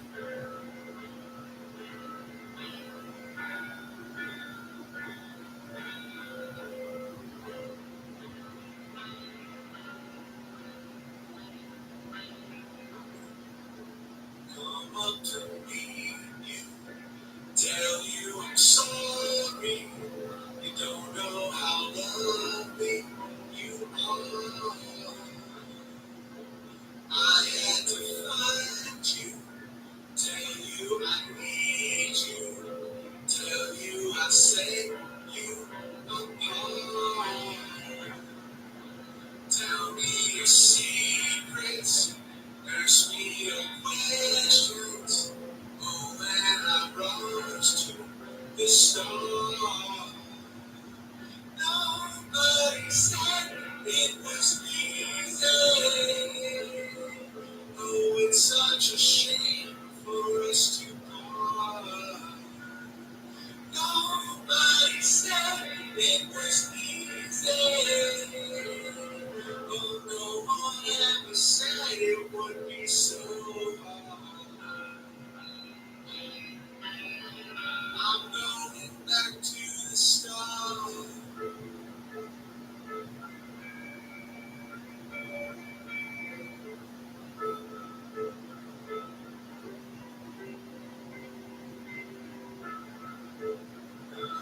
It's all I remember. Of course, you're in the Walgreens, and your girl is looking sweet. so you can take her to the back of the store, to the blood pressure seat. I don't even remember my joke. God, will you find my entire over the pants hand job in a Walgreens song with the giant sing along with the crowd and upload it everywhere, please? Huntington, I don't want to tell you how to do your job, but you should always be scanning my specials for bits and clips that should be out in the zeitgeist on Twitter. But, I'm not going to tell you how to do your job. Okay. Unauthorized.tv. Gosworth, you can do that, right? Or the Elite Savage chat. Can you guys, find over the entire bit about how Chris Martin was really depressed and how all the songs are the same, and then giant over the pants hand job sing along. You're right about the body being 3 in 1. You are a Christian. Don't listen to people saying otherwise. Science has proven you get lighter after you die, aka your soul and spirit. No, I respect the brand, man, and I'm not gonna say I'm something that a ton of the people in the group say I'm not, and that's fine. It's not a big deal. I'm a spiritual person. I don't feel like I'm not changing. I'm just not gonna push my beliefs on people. You should know what Owen wants before he does God. I know exactly what. Exactly. I've been trying to tell him that for years. Can anyone please confirm that VP is doing a set at the Ozark Spider Saturday night? Saturday night, and it's not going to be for kids, but it's going to be as clean as I can, but I'm not going to sacrifice any jokes. And I'm very excited. I'm working really hard on it. It's a lot of fresh, but I feel good. Flow state, everyone gets it. Have you noticed that no one has reviewed or talked about my special that got 4 million views on Twitter? Don't you guys find that odd?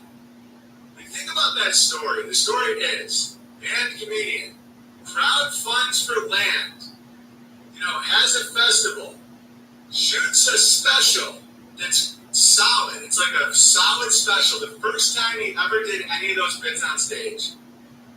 And no one talks about it. 4 million views just on Twitter. Right? OTBHA full bit, Chris Martin. Coaching cooperative audience. Yeah, there it is, Guyton. You get that, you fucking do it. 0 reviews. Think about how many Joe Rogan Burn the Boat reviews are and all that. None. Their only move is pretend you don't exist. So all they have is, it's a video, it's a scam. Why don't they ever analyze my recent special? Why? Is that interesting? Why don't these trolls that obsess about how unfunny I am, why don't they just take my special and just go through the whole thing and show how I'm such a fool? What? There's no editing. There's no added laughter. There's not even one edit in the whole fucking thing. We'll show different camera angles. We didn't take out any moments from the entire thing. There's no added laughter. Boom. It was... Every joke that was the first time I'd ever even done it on stage. It was the first time I had toured in almost 4 years. And it's now been seen by 4 million people. Why would no one watch? Why would no one want to review that? It's a mockery of it, right? All they have is clips from 5 years ago. They're saying or something like that. Why not address? Why don't you review my sketches? Why don't you review my work? Why don't these trolls ever do a goddamn thing except say I'm attacking Christ and I'm secretly? Right, go ahead. Show the world how much of a non-funny comedian I am. Go ahead. On YouTube, on your YouTube channels, on your monetized YouTube channels. Don't you want clicks? Don't you want money? Don't you want to really take me down? Then take my art and take it down. Right? Take it. Take that and fucking show what you want to show. Show I'm secretly. Go ahead. I know why you don't. Because there's not enough words in this world to make that little bag. Yeah, it ruins the projection of you that they project. Yeah. The idea that on the land scam was a packed audience where a performer performed an epic show, and the donation price is less than Joe Rogan tickets, reveals the scam. The real scam is that shit, right? The people that want to bend and twist reality, where they can't even properly review your streams, you think they can review your special? No, but I'm breaking the stuff.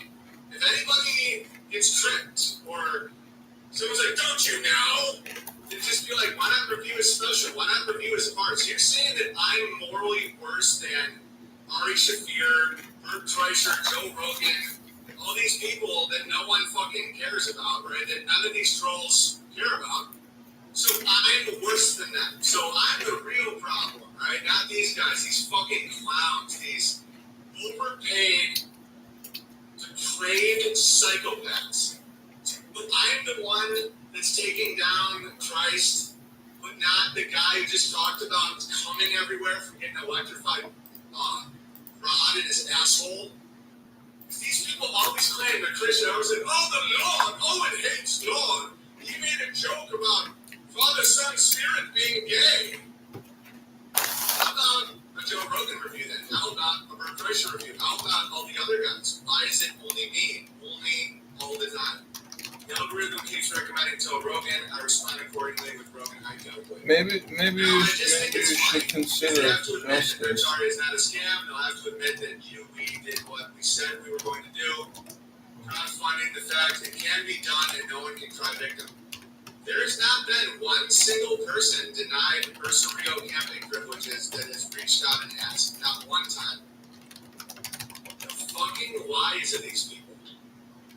They're private. We're private. And you don't get to know. This isn't a thing you know now. It's just that one chink that they think they can exploit envy in people, anger, a cry out for justice. It's not fucking working.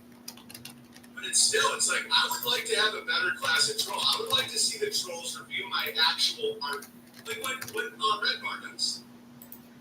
You know, like, go ahead and show my actual comedy, right? But they can't. It has to be, Lord.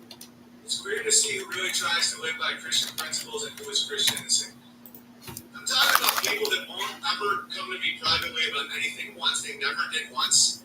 And then they do giant slander campaigns with no reality to them at all. And they call themselves Christian. That's why I would call myself Christian. Because enough people are like that it's like not a really meaningful word, in my opinion. Because like, what does that mean? Like the Christian rule is you come privately, you have a witness, then you go public. You don't bear false witness. You don't accuse people of things they haven't done. Right? It's like, why would you do that if you're a Christian? And then I realized that Christian can mean whatever anyone wants it to mean. And I don't want to be a part of nonsense. You know, I like to speak clearly. If that makes me autistic, whatever. It's been, well, yeah, you can't go public, but you just have to go private first. And someone can say, what about you and Candace? Candace was always very public about what should happen to anti-Semitic hate speech on YouTube. You know, when you're a public figure, that's the thing about public versus private. If you are speaking publicly, if you've done podcasts, you're public. You are already public. Like, you are in that world. So if you put yourself out there publicly as an artist, a podcaster, someone with opinions, you talk shit, whatever, you're public. Welcome to public. You know? Welcome to the fun world of public. Anyway, that's it for me today. Don't forget to support the stream unless you're gay.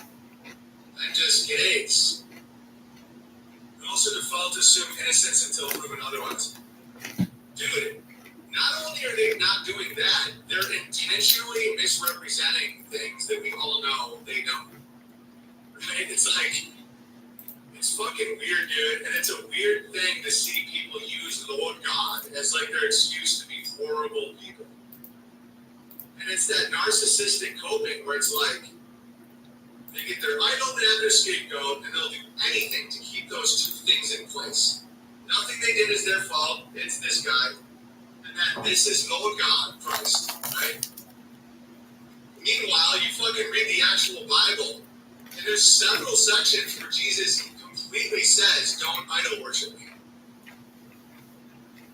That's my interpretation, but God forbid you have your own fucking opinion. Isn't that the whole point of Christianity, to set you free, like to allow you to think for yourself, to worship for yourself, that you don't need the Pharisee, right? Isn't that the whole fucking point? But, oh, no, that my pastor gave me a booklet that said no, what Jesus really means. Okay. Now, are we caught up? Alright, so PO Box 490, Sandpoint, Idaho 83864, unauthorized.tv, Feed the Bear, censored.tv, promo code Shapiro, if you want to go that route, which is also very cool. And then you have veritariancampgrounds.com, veritariantimes.events. I don't even know if we're selling tickets anymore, because the festival starts in 1 week, 2 days, 6 hours, 27 minutes. Oh my god, so much pleasure. I can't wait, but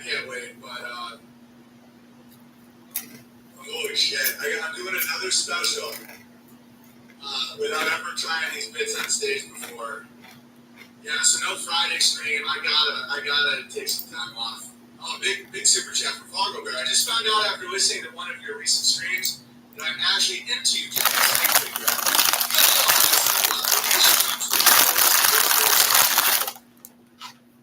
Alright guys, I'll see you tomorrow. Don't forget, be fruitful and multiply.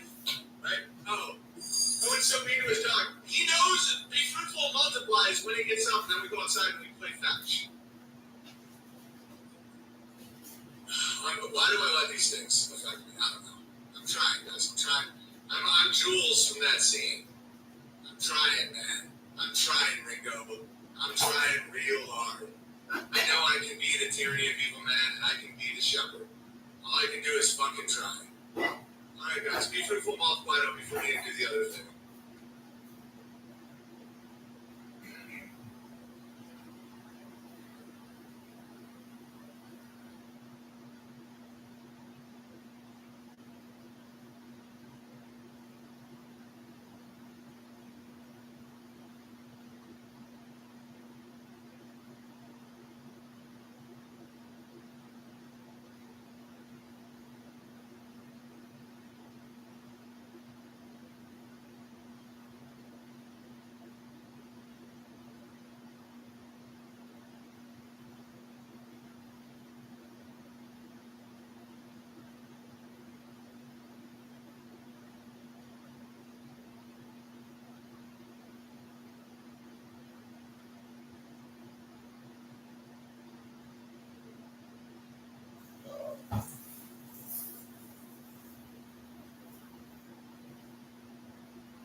I don't think that there's any way he doesn't win the governorship unless there's massive fraud.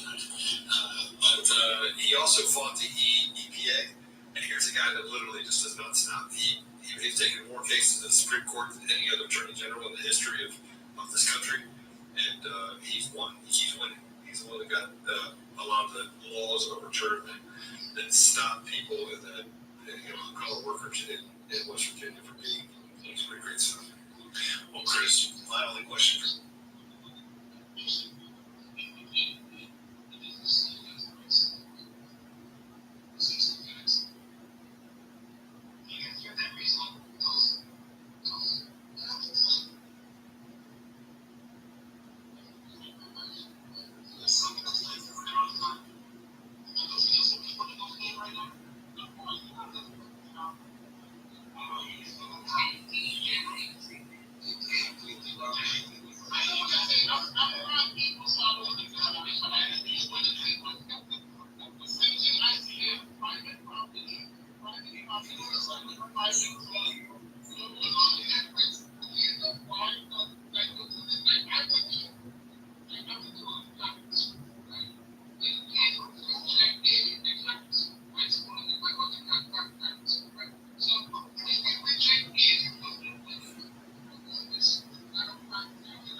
Don't get angry.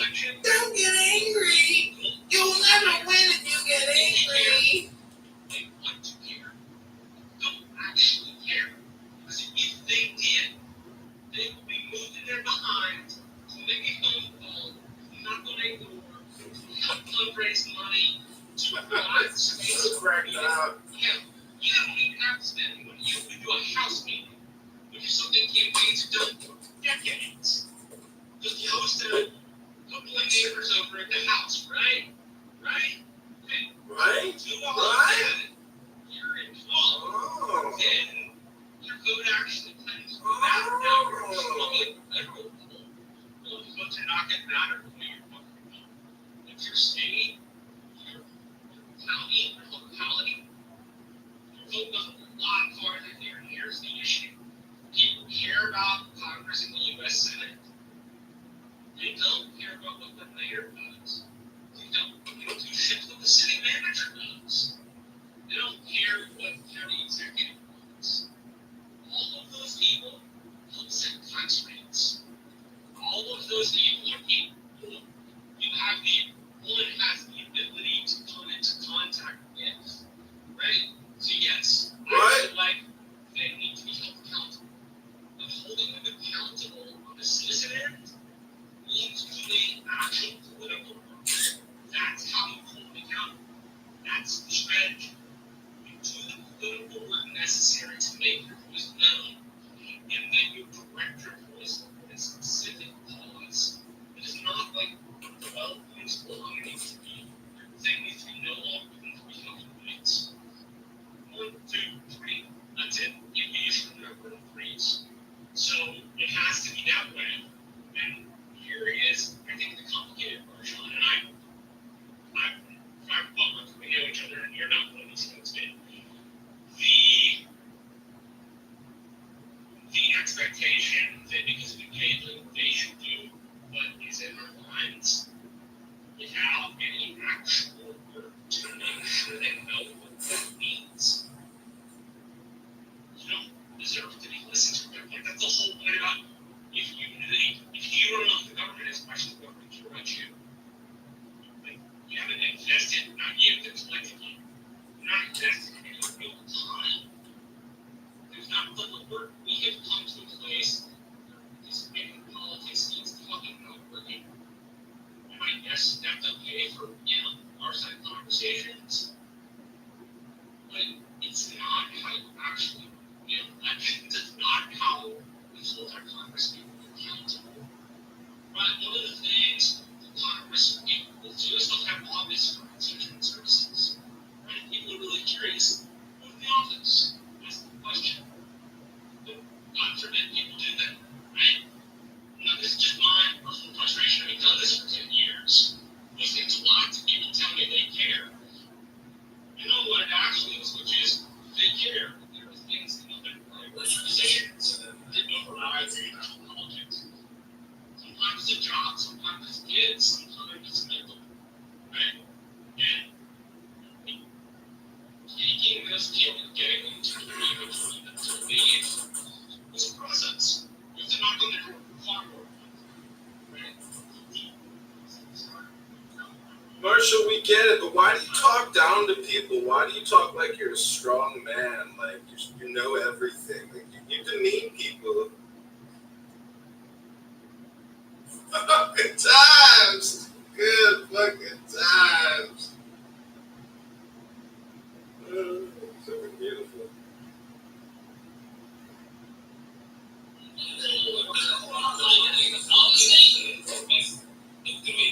Just with respect to pluralism, from the answers, and for me to continue the conversation. And I don't know why you're supporting the terrorist threat. That's an actual threat. You can go among the MC in New York and they can kill Americans. That's not what he's talking about. He's saying to close them down. That's what they need to also do. You also have for the choice. The saying it should be closed, and why close the case? How is it important of my friend? Why did it up? It's shutting it down. That's not okay, so why is it that when, let me ask you a question. By the way, guys, Lisa's plans with that, you won't want to miss. I can't wait to tell you guys more about that. But Jojo, I just want you to just be. This is important, right? To have integrity right now. Just listen to me for 1 second. Just to have integrity right now, and understand that this is far beyond Jewish people just having a place that they can escape persecution. And if you wanted to settle on that, then in order for that to be achieved, it requires them to ethnically cleanse the Palestinians. It requires them, in order to exercise that right, to take away that very right for the Palestinians. And you have an opportunity to be on the right side of this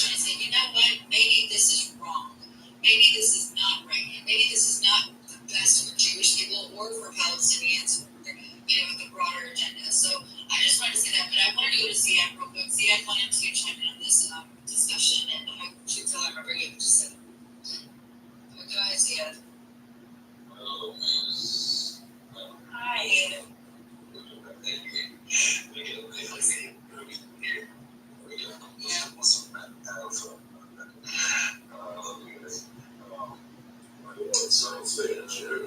Just want to touch on just a few things that were said. Someone said that Elsie has had suffered for 76 years because of Zionism. And seen it live. Also, guys, don't forget that she was also suffered from Zionism. Maria Dittmann is suffered from Nazism. If we go and read the Navarre agreement, so there were things to mention. It's Jews, but I'm not saying all the Jews, but a lot of the Jews actually were victims of Nazis. Right?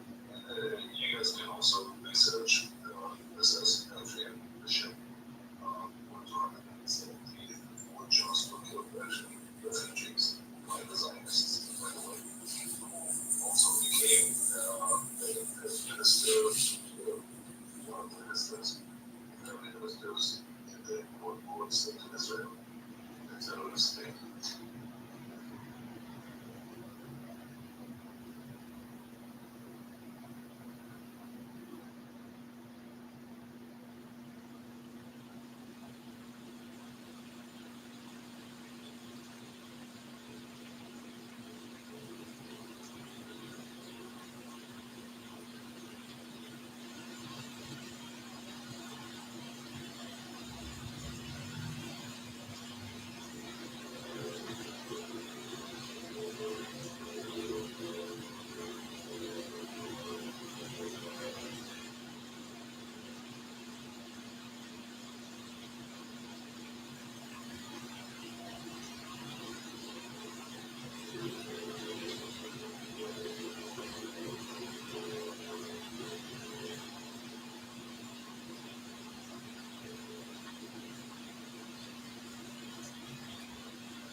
Te Ching can be translated as the book of the imminence of the way, or the book of the way and of how it manifests itself in the world, or simply the book of the way.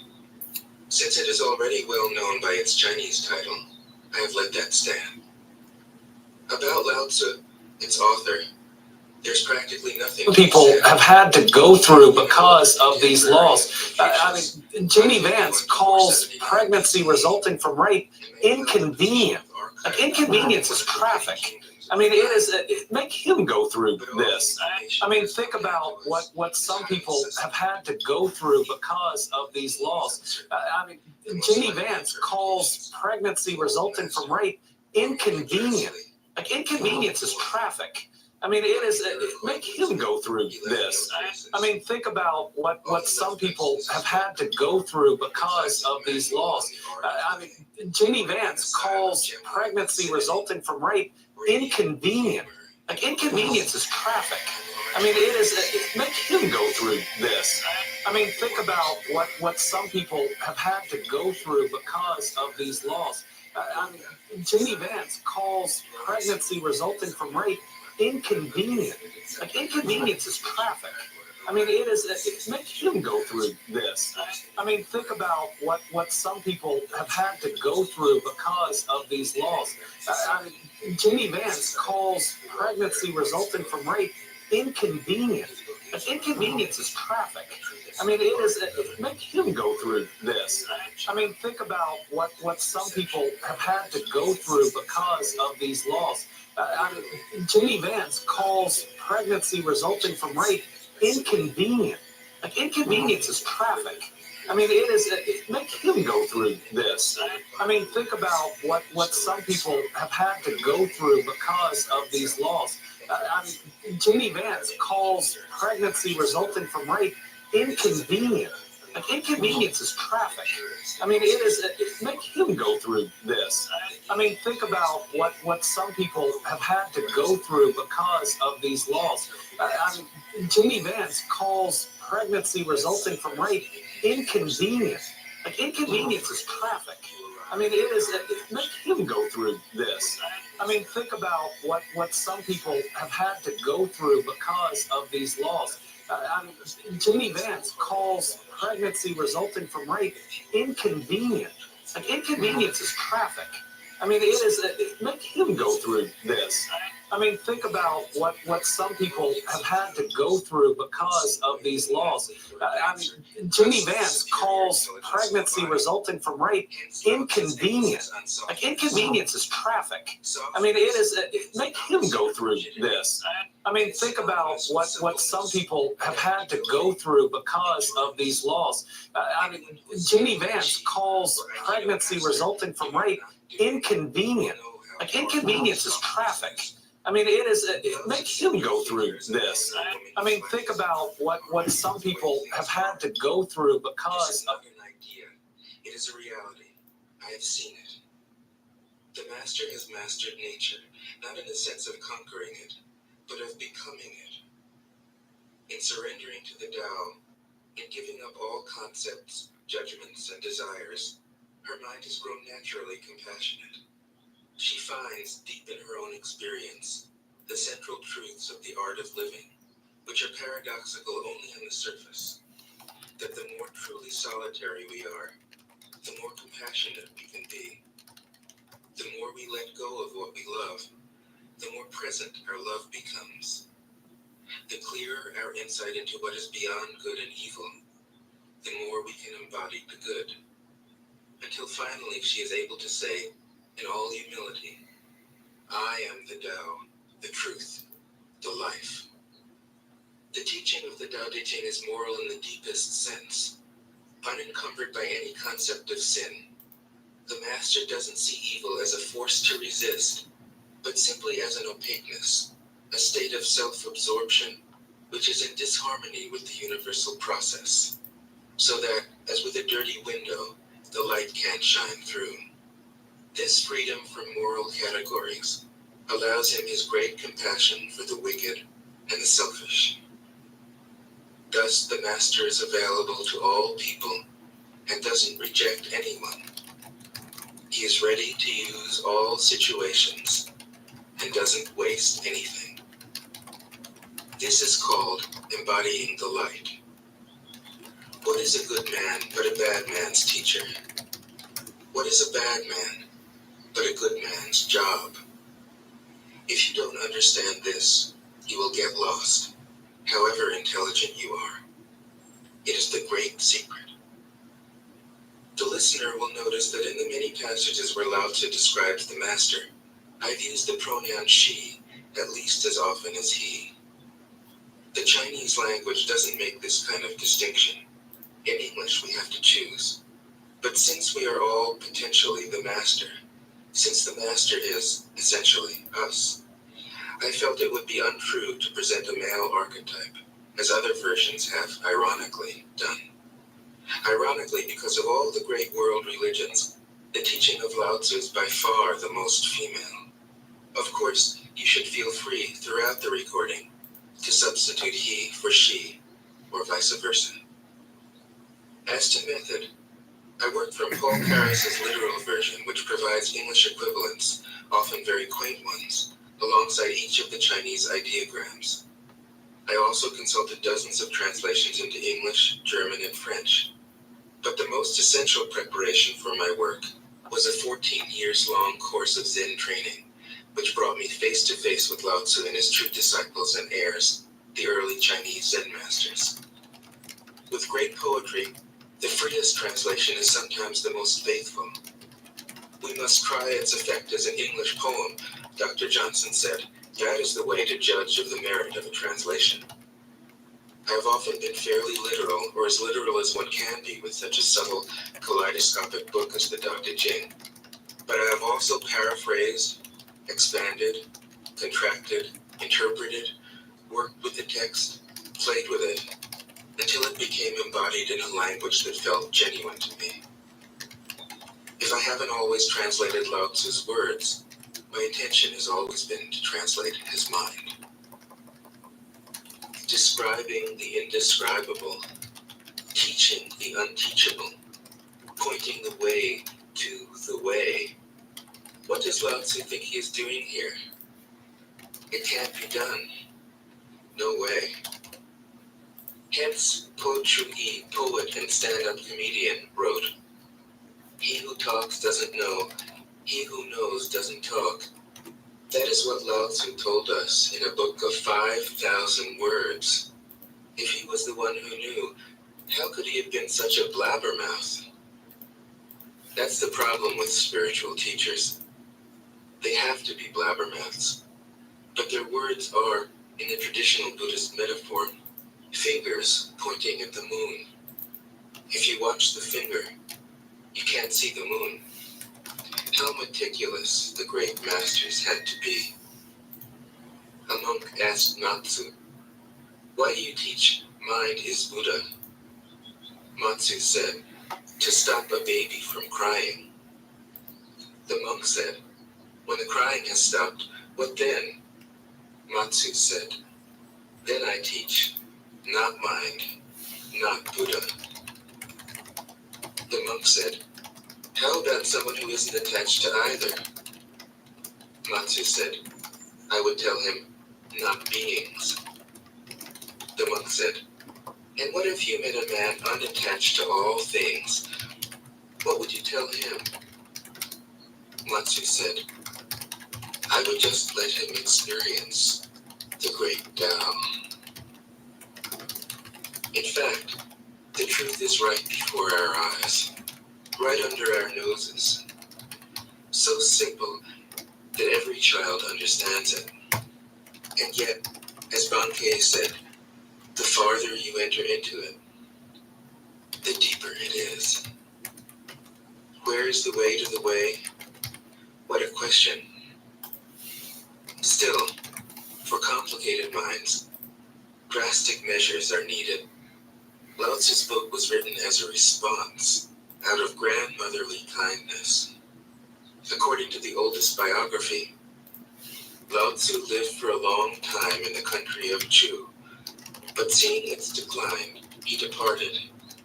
When he reached the frontier, the guard said, Since you are going away, sir, could you write a book to teach me the art of living? Thereupon, Lao Tzu wrote his book about the Tao and departed. This is legend, but it is an accurate description of the way in which true teaching happens. He who knows doesn't talk, but words are no hindrance for him. He uses them as he would use gardening tools. When someone asks, he answers.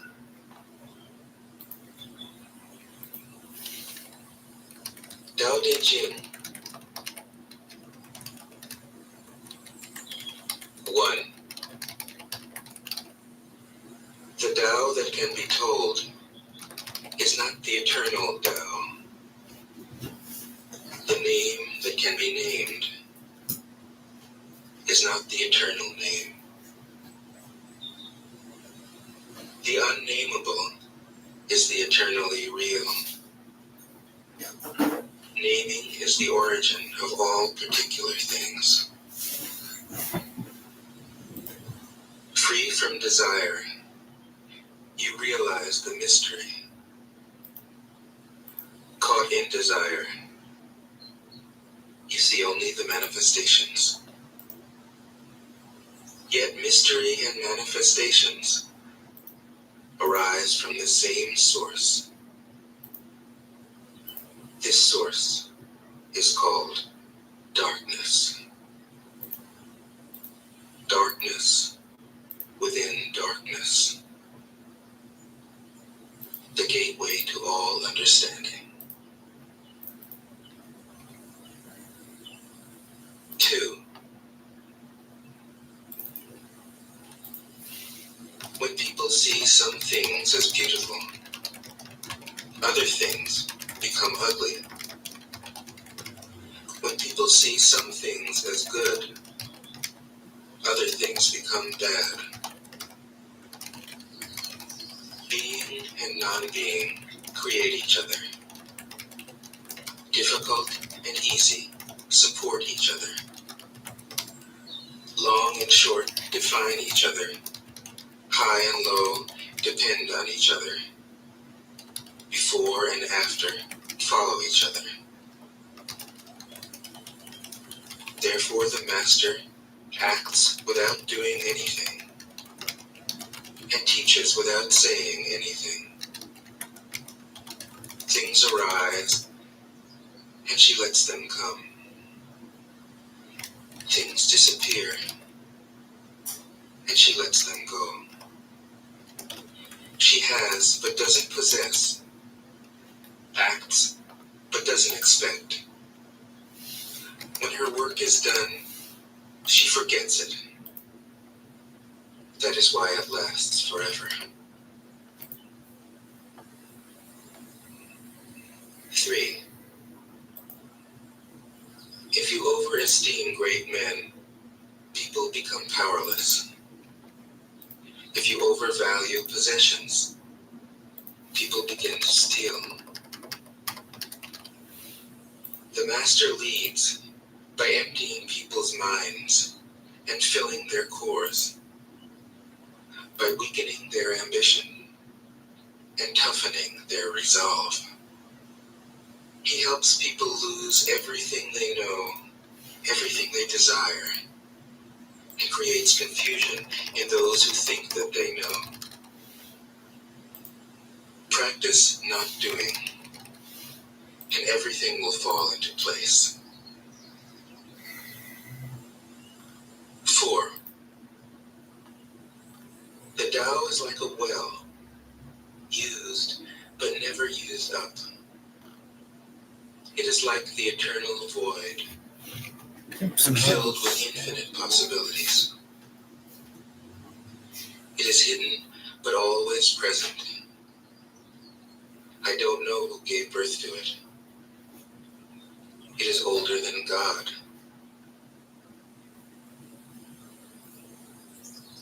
5. The Tao doesn't take sides. It gives birth to both good and evil. The master doesn't take sides. She welcomes both saints and sinners. The Tao is like a bellows. It is empty, yet infinitely capable. The more you use it, the more it produces. The more you talk of it, the less you understand. Hold on to the center. 6. The Tao is called the Great Mother. Empty, yet inexhaustible. It gives birth to infinite worlds. It is always present within you. You can use it any way you want. 7. The Tao is infinite, eternal. Why is it eternal? It was never born, thus it can never die. Why is it infinite? It has no desires for itself, thus it is present for all beings. The Master stays behind. That is why she is ahead. She is detached from all things. That is why she is one with them. Because she has let go of herself, she is perfectly fulfilled. 8.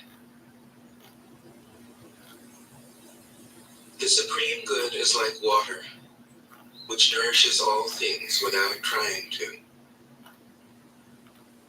It is content with the low places that people disdain. Thus, it is like the Tao. In dwelling, live close to the ground. In thinking, keep to the simple. In conflict, be fair and generous. In governing, don't try to control. In work, do what you enjoy. In family life, be completely present. When you are content to be simply yourself and don't compare or compete, everybody will respect you. 9.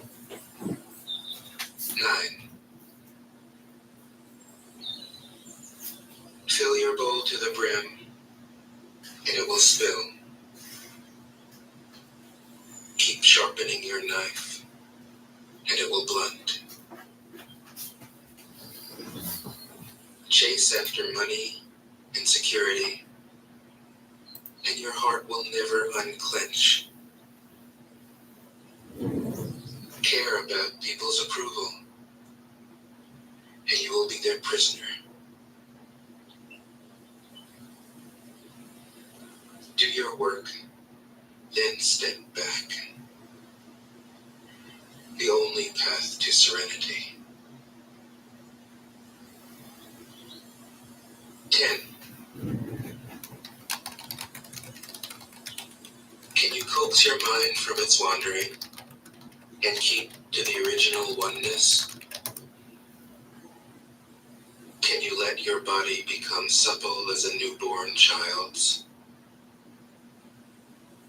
Can you cleanse your inner vision until you see nothing but the light? Can you love people and lead them without imposing your will? Can you deal with the most vital matters by letting events take their course? Can you step back from your own mind and thus understand all things? Giving birth and nourishing. Having without possessing. Acting with no expectations. Leading and not trying to control. This is the supreme virtue. 11. We join spokes together in a wheel, but it is the center pole that makes the wagon move. We shape clay into a pot, but it is the emptiness inside that holds whatever we want. We hammer wood for a house, but it is the inner space that makes it livable. We work with being, but non-being is what we use. 12. Colors blind the eye. Sounds deafen the ear. Flavors numb the taste. Thoughts weaken the mind. Desires wither the heart. The master observes the world, but trusts his inner vision. He allows things to come and go. His heart is open as the sky.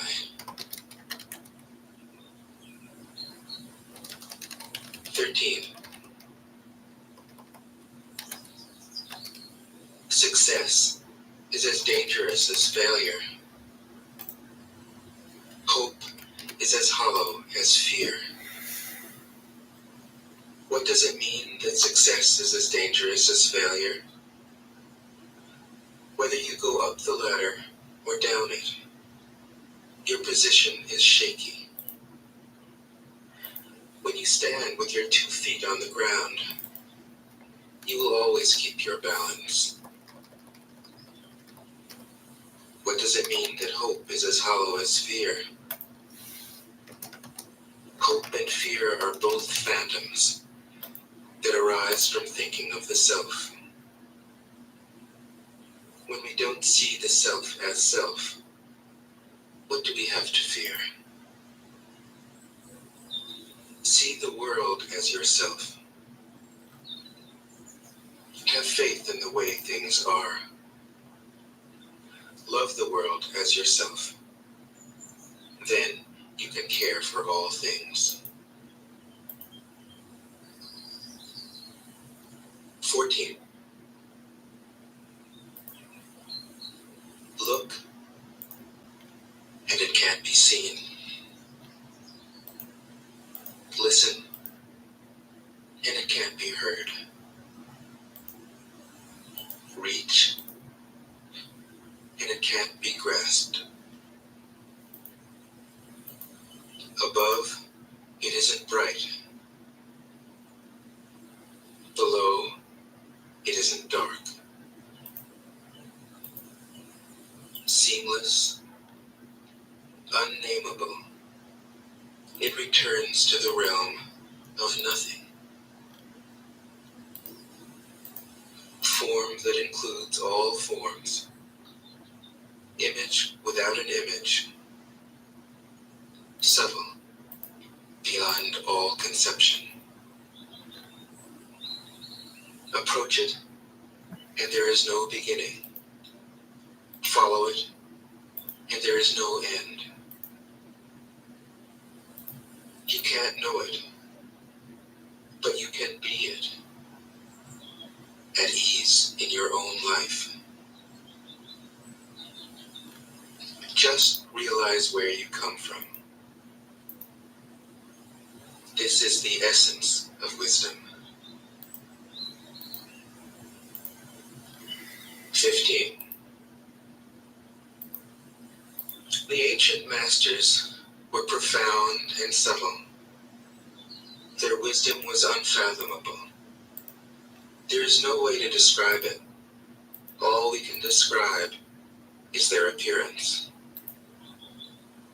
They were careful as someone crossing an iced-over stream, alert as a warrior in enemy territory, courteous as a guest, fluid as melting ice, shapeable as a block of wood, receptive as a valley, clear as a glass of water.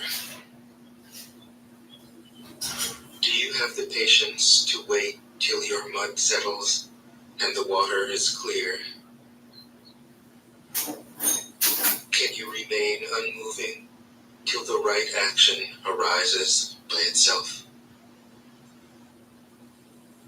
The master doesn't seek fulfillment.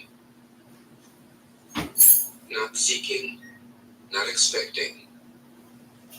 She is present and can welcome all things. 16. Empty your mind of all thoughts. Let your heart be at peace. Watch the turmoil of beings, but contemplate their return. Each separate being in the universe returns to the common source.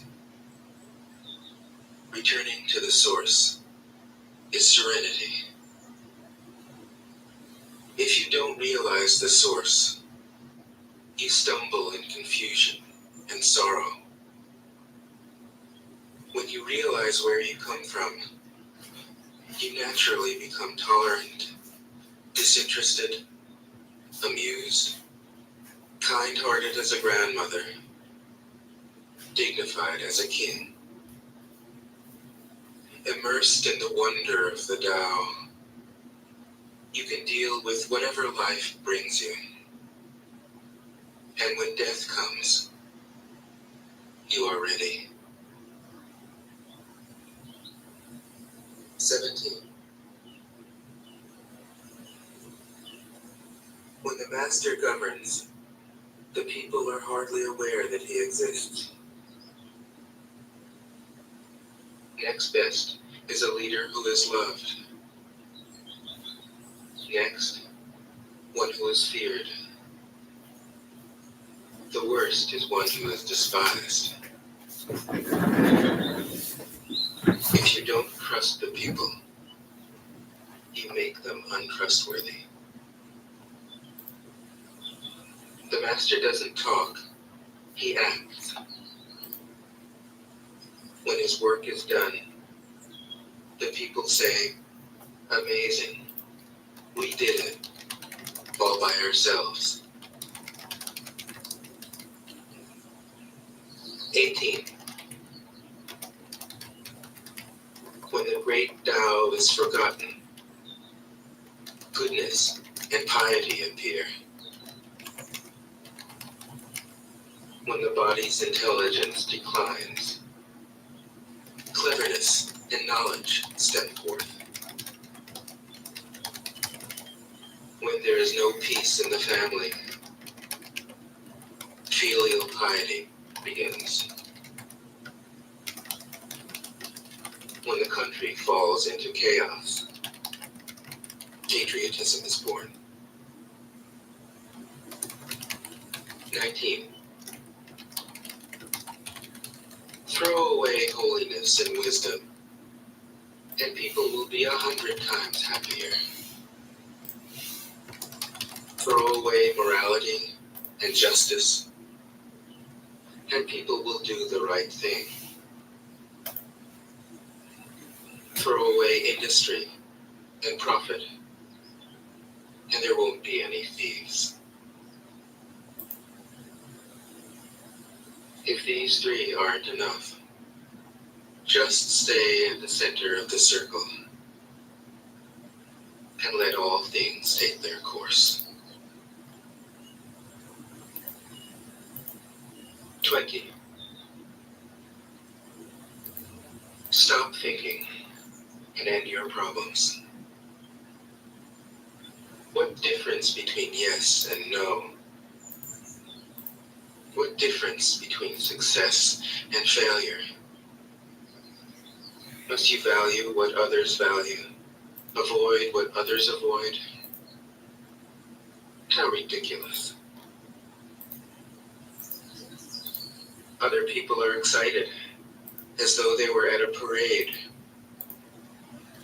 I alone don't care. I alone am expressionless, like an infant before it can smile. Other people have what they need. I alone possess nothing.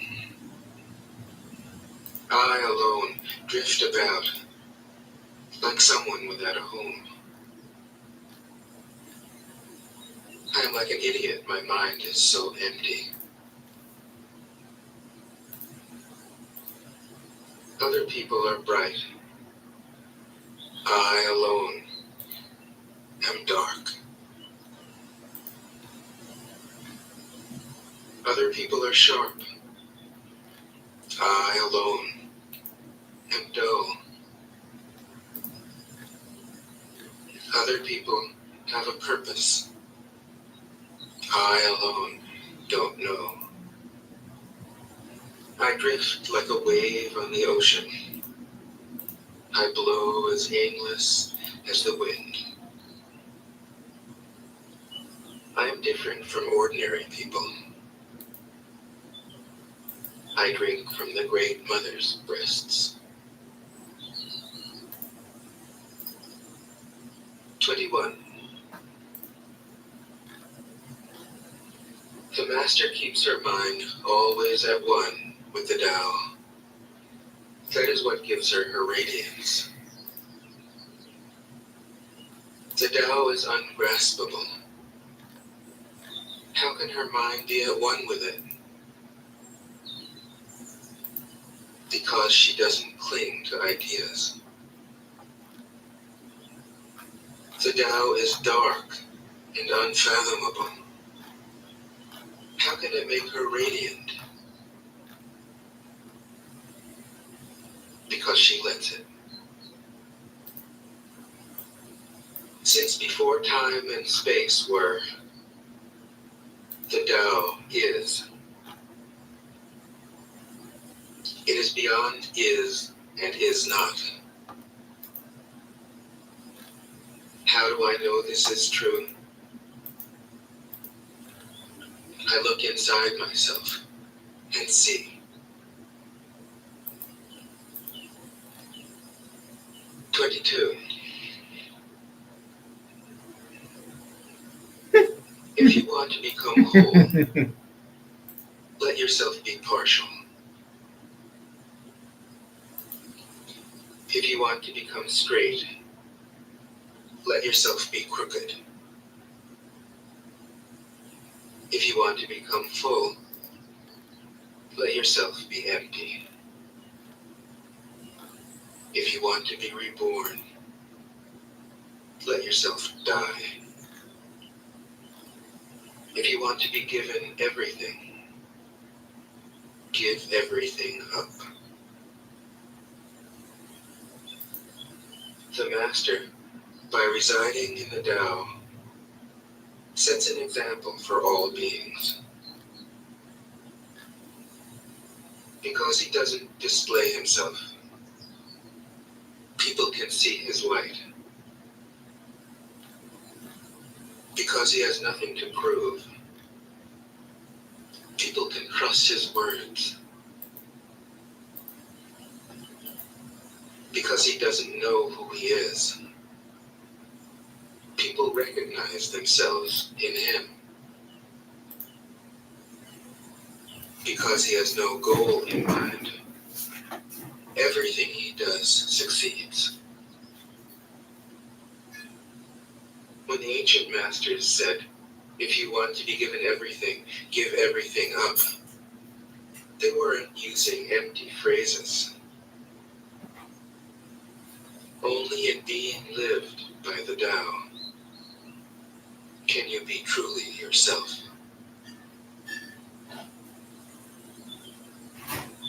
23. Express yourself completely, then keep quiet. Be like the forces of nature. When it blows, there is only wind. When it rains, there is only rain. When the clouds pass, the sun shines through. If you open yourself to the Tao, you are at one with the Tao, and you can embody it completely. If you open yourself to insight, you are at one with insight, and you can use it completely. If you open yourself to loss, you are at one with loss, and you can accept it completely. Open yourself to the Tao, and trust your natural responses, and everything will fall into place. 24. He who stands on tiptoe doesn't stand firm. He who rushes ahead doesn't go far. He who tries to shine dims his own light. He who defines himself can't know who he really is. He who has power over others can't empower himself. He who clings to his work will create nothing that endures. If you want to accord with the Tao, just do your job, then let go. 25. There was something formless and perfect before the universe was born.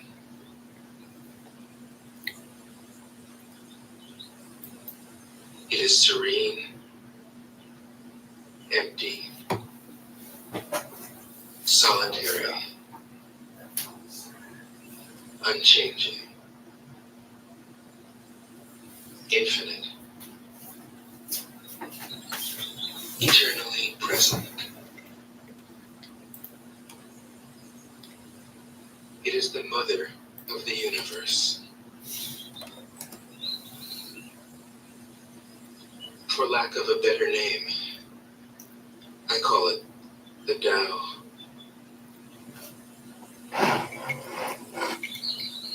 It flows through all things, inside and outside, and returns to the origin of all things. The Tao is great. The universe is great. Earth is great. Man is great.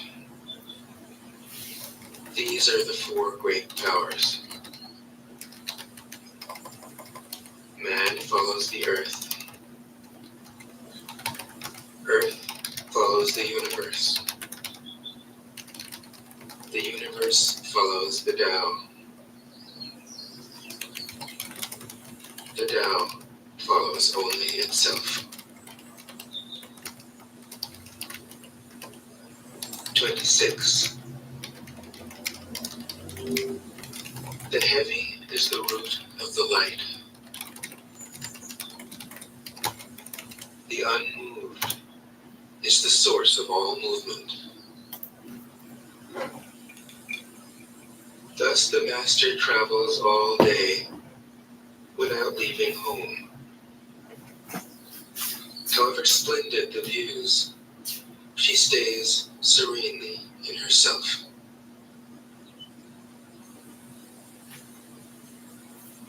Why should the lord of the country flit about like a fool? If you let yourself be blown to and fro, you lose touch with your root. If you let restlessness move you, you lose touch with who you are.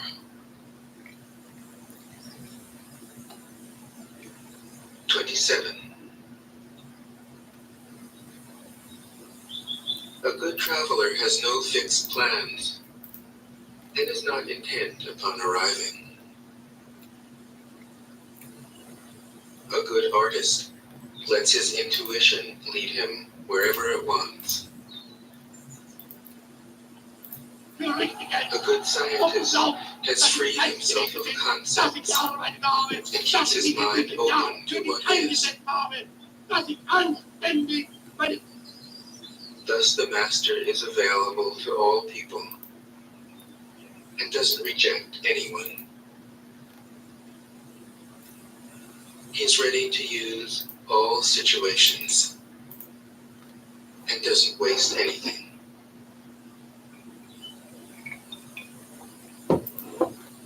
This is called embodying the light.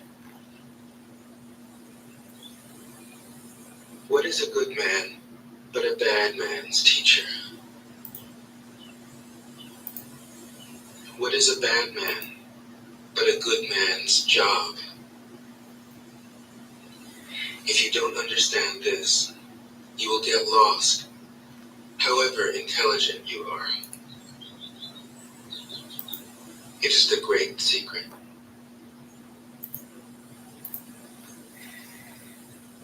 28. Know the male, yet keep to the female. Receive the world in your arms. If you receive the world, the Tao will never leave you, and you will be like a little child. Know the white, yet keep to the black. Be a pattern for the world. If you are a pattern for the world, the Tao will be strong inside you, and there will be nothing you can't do. Know the personal, yet keep to the impersonal. Accept the world as it is. If you accept the world, the Tao will be luminous inside you, and you will return to your primal self. The world is formed from the void, like utensils from a block of wood. The master knows the utensils, yet keeps to the block. Thus she can use all things. 29. Do you want to improve the world? I don't think it can be done. The world is sacred. It can't be improved. If you tamper with it, you'll ruin it. If you treat it like an object, you'll lose it.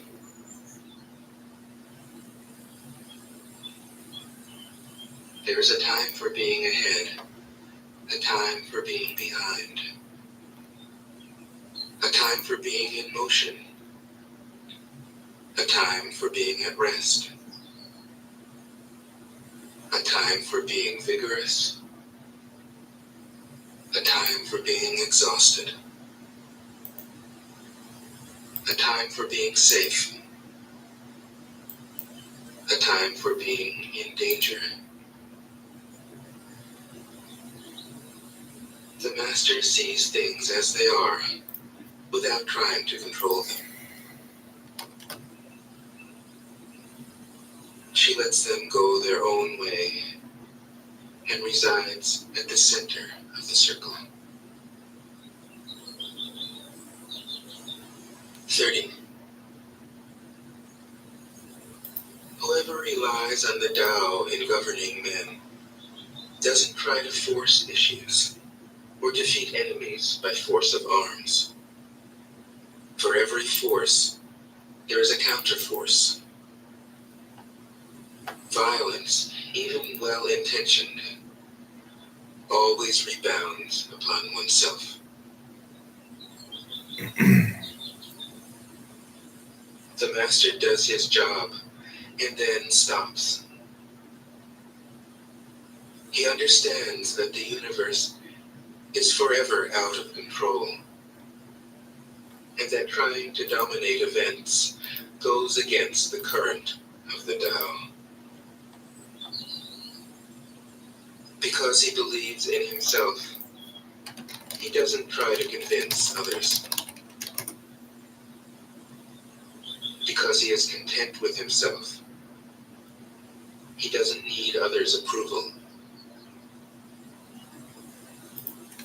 Because he accepts himself, the whole world accepts him. 31. Weapons are the tools of violence. All decent men detest them. Weapons are the tools of fear. A decent man will avoid them, except in the direst necessity, and if compelled, will use them only with the utmost restraint. Peace is his highest value. If the peace has been shattered, how can he be content? His enemies are not demons, but human beings like himself. He doesn't wish them personal harm, nor does he rejoice in victory. How could he rejoice in victory and delight in the slaughter of men? He enters a battle bravely, with sorrow, and with great compassion, as if he were attending a funeral. 32.